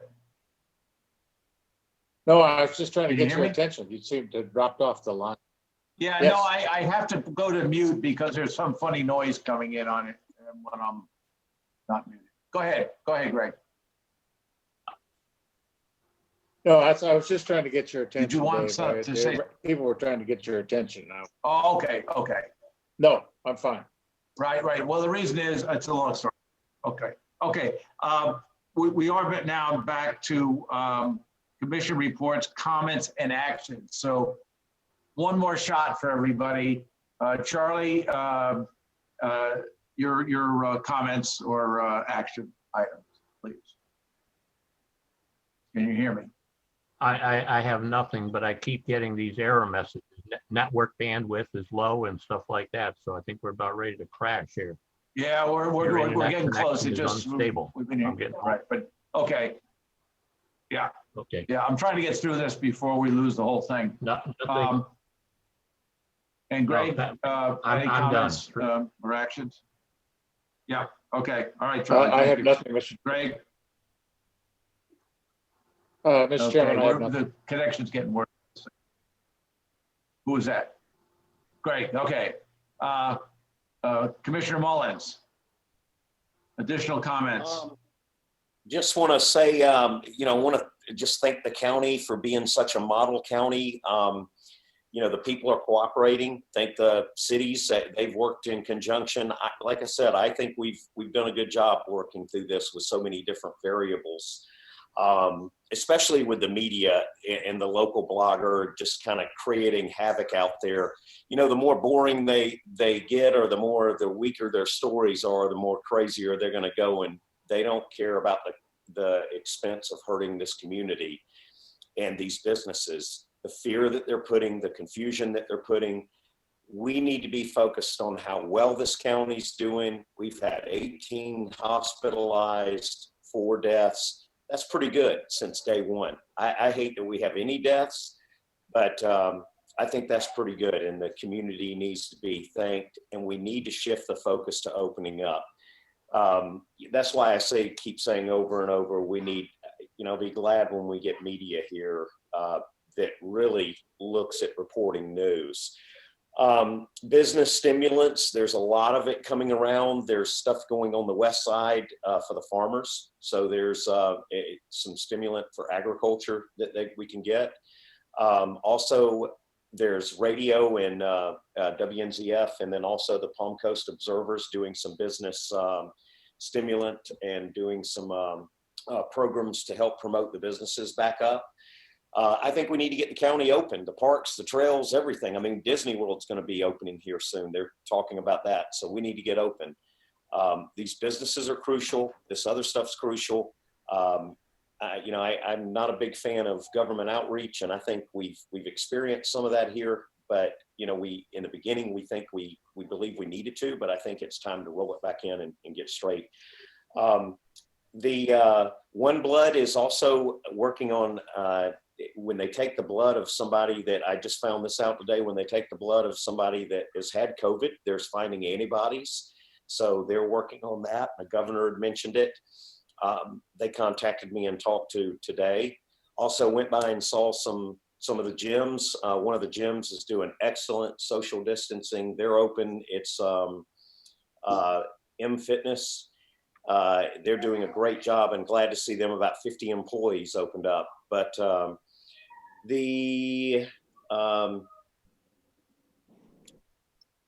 let's see, and then I want to say 2 other things, and then I'm wrapped up and done. But one is there's Mahogany. We're getting ready to do that long-awaited road work out there. Staff did a phenomenal job. Faith and the crew did a phenomenal job getting this funded 100% from grants and funding and not going up on the taxes. So we as commissioners can be very proud. We've fought hard out there. A lot of work's being done. They are putting a walking trail on the side as well. When I was out there talking to a group, they talked about Mosquito District, and I think I'd like to just bring a motion or bring an action that we get the county manager to look into bypass with mosquito treatment, with spray treatment. We're doing parts of the county, but not that. And we've talked to mosquito control, and they've kind of given every reason why they can't. But these citizens out there are getting eaten alive by it, and they deserve the same. So I would like to get a consensus from the board and maybe see if we can, as a group, get the county manager to look into that, because if they can't, then we need to do the mosquito control ourselves. But Mr. Cameron, do you have any input on that and comments on that? Other than it would be very good to have the district cover the entire county. That's what they eventually did in St. John's.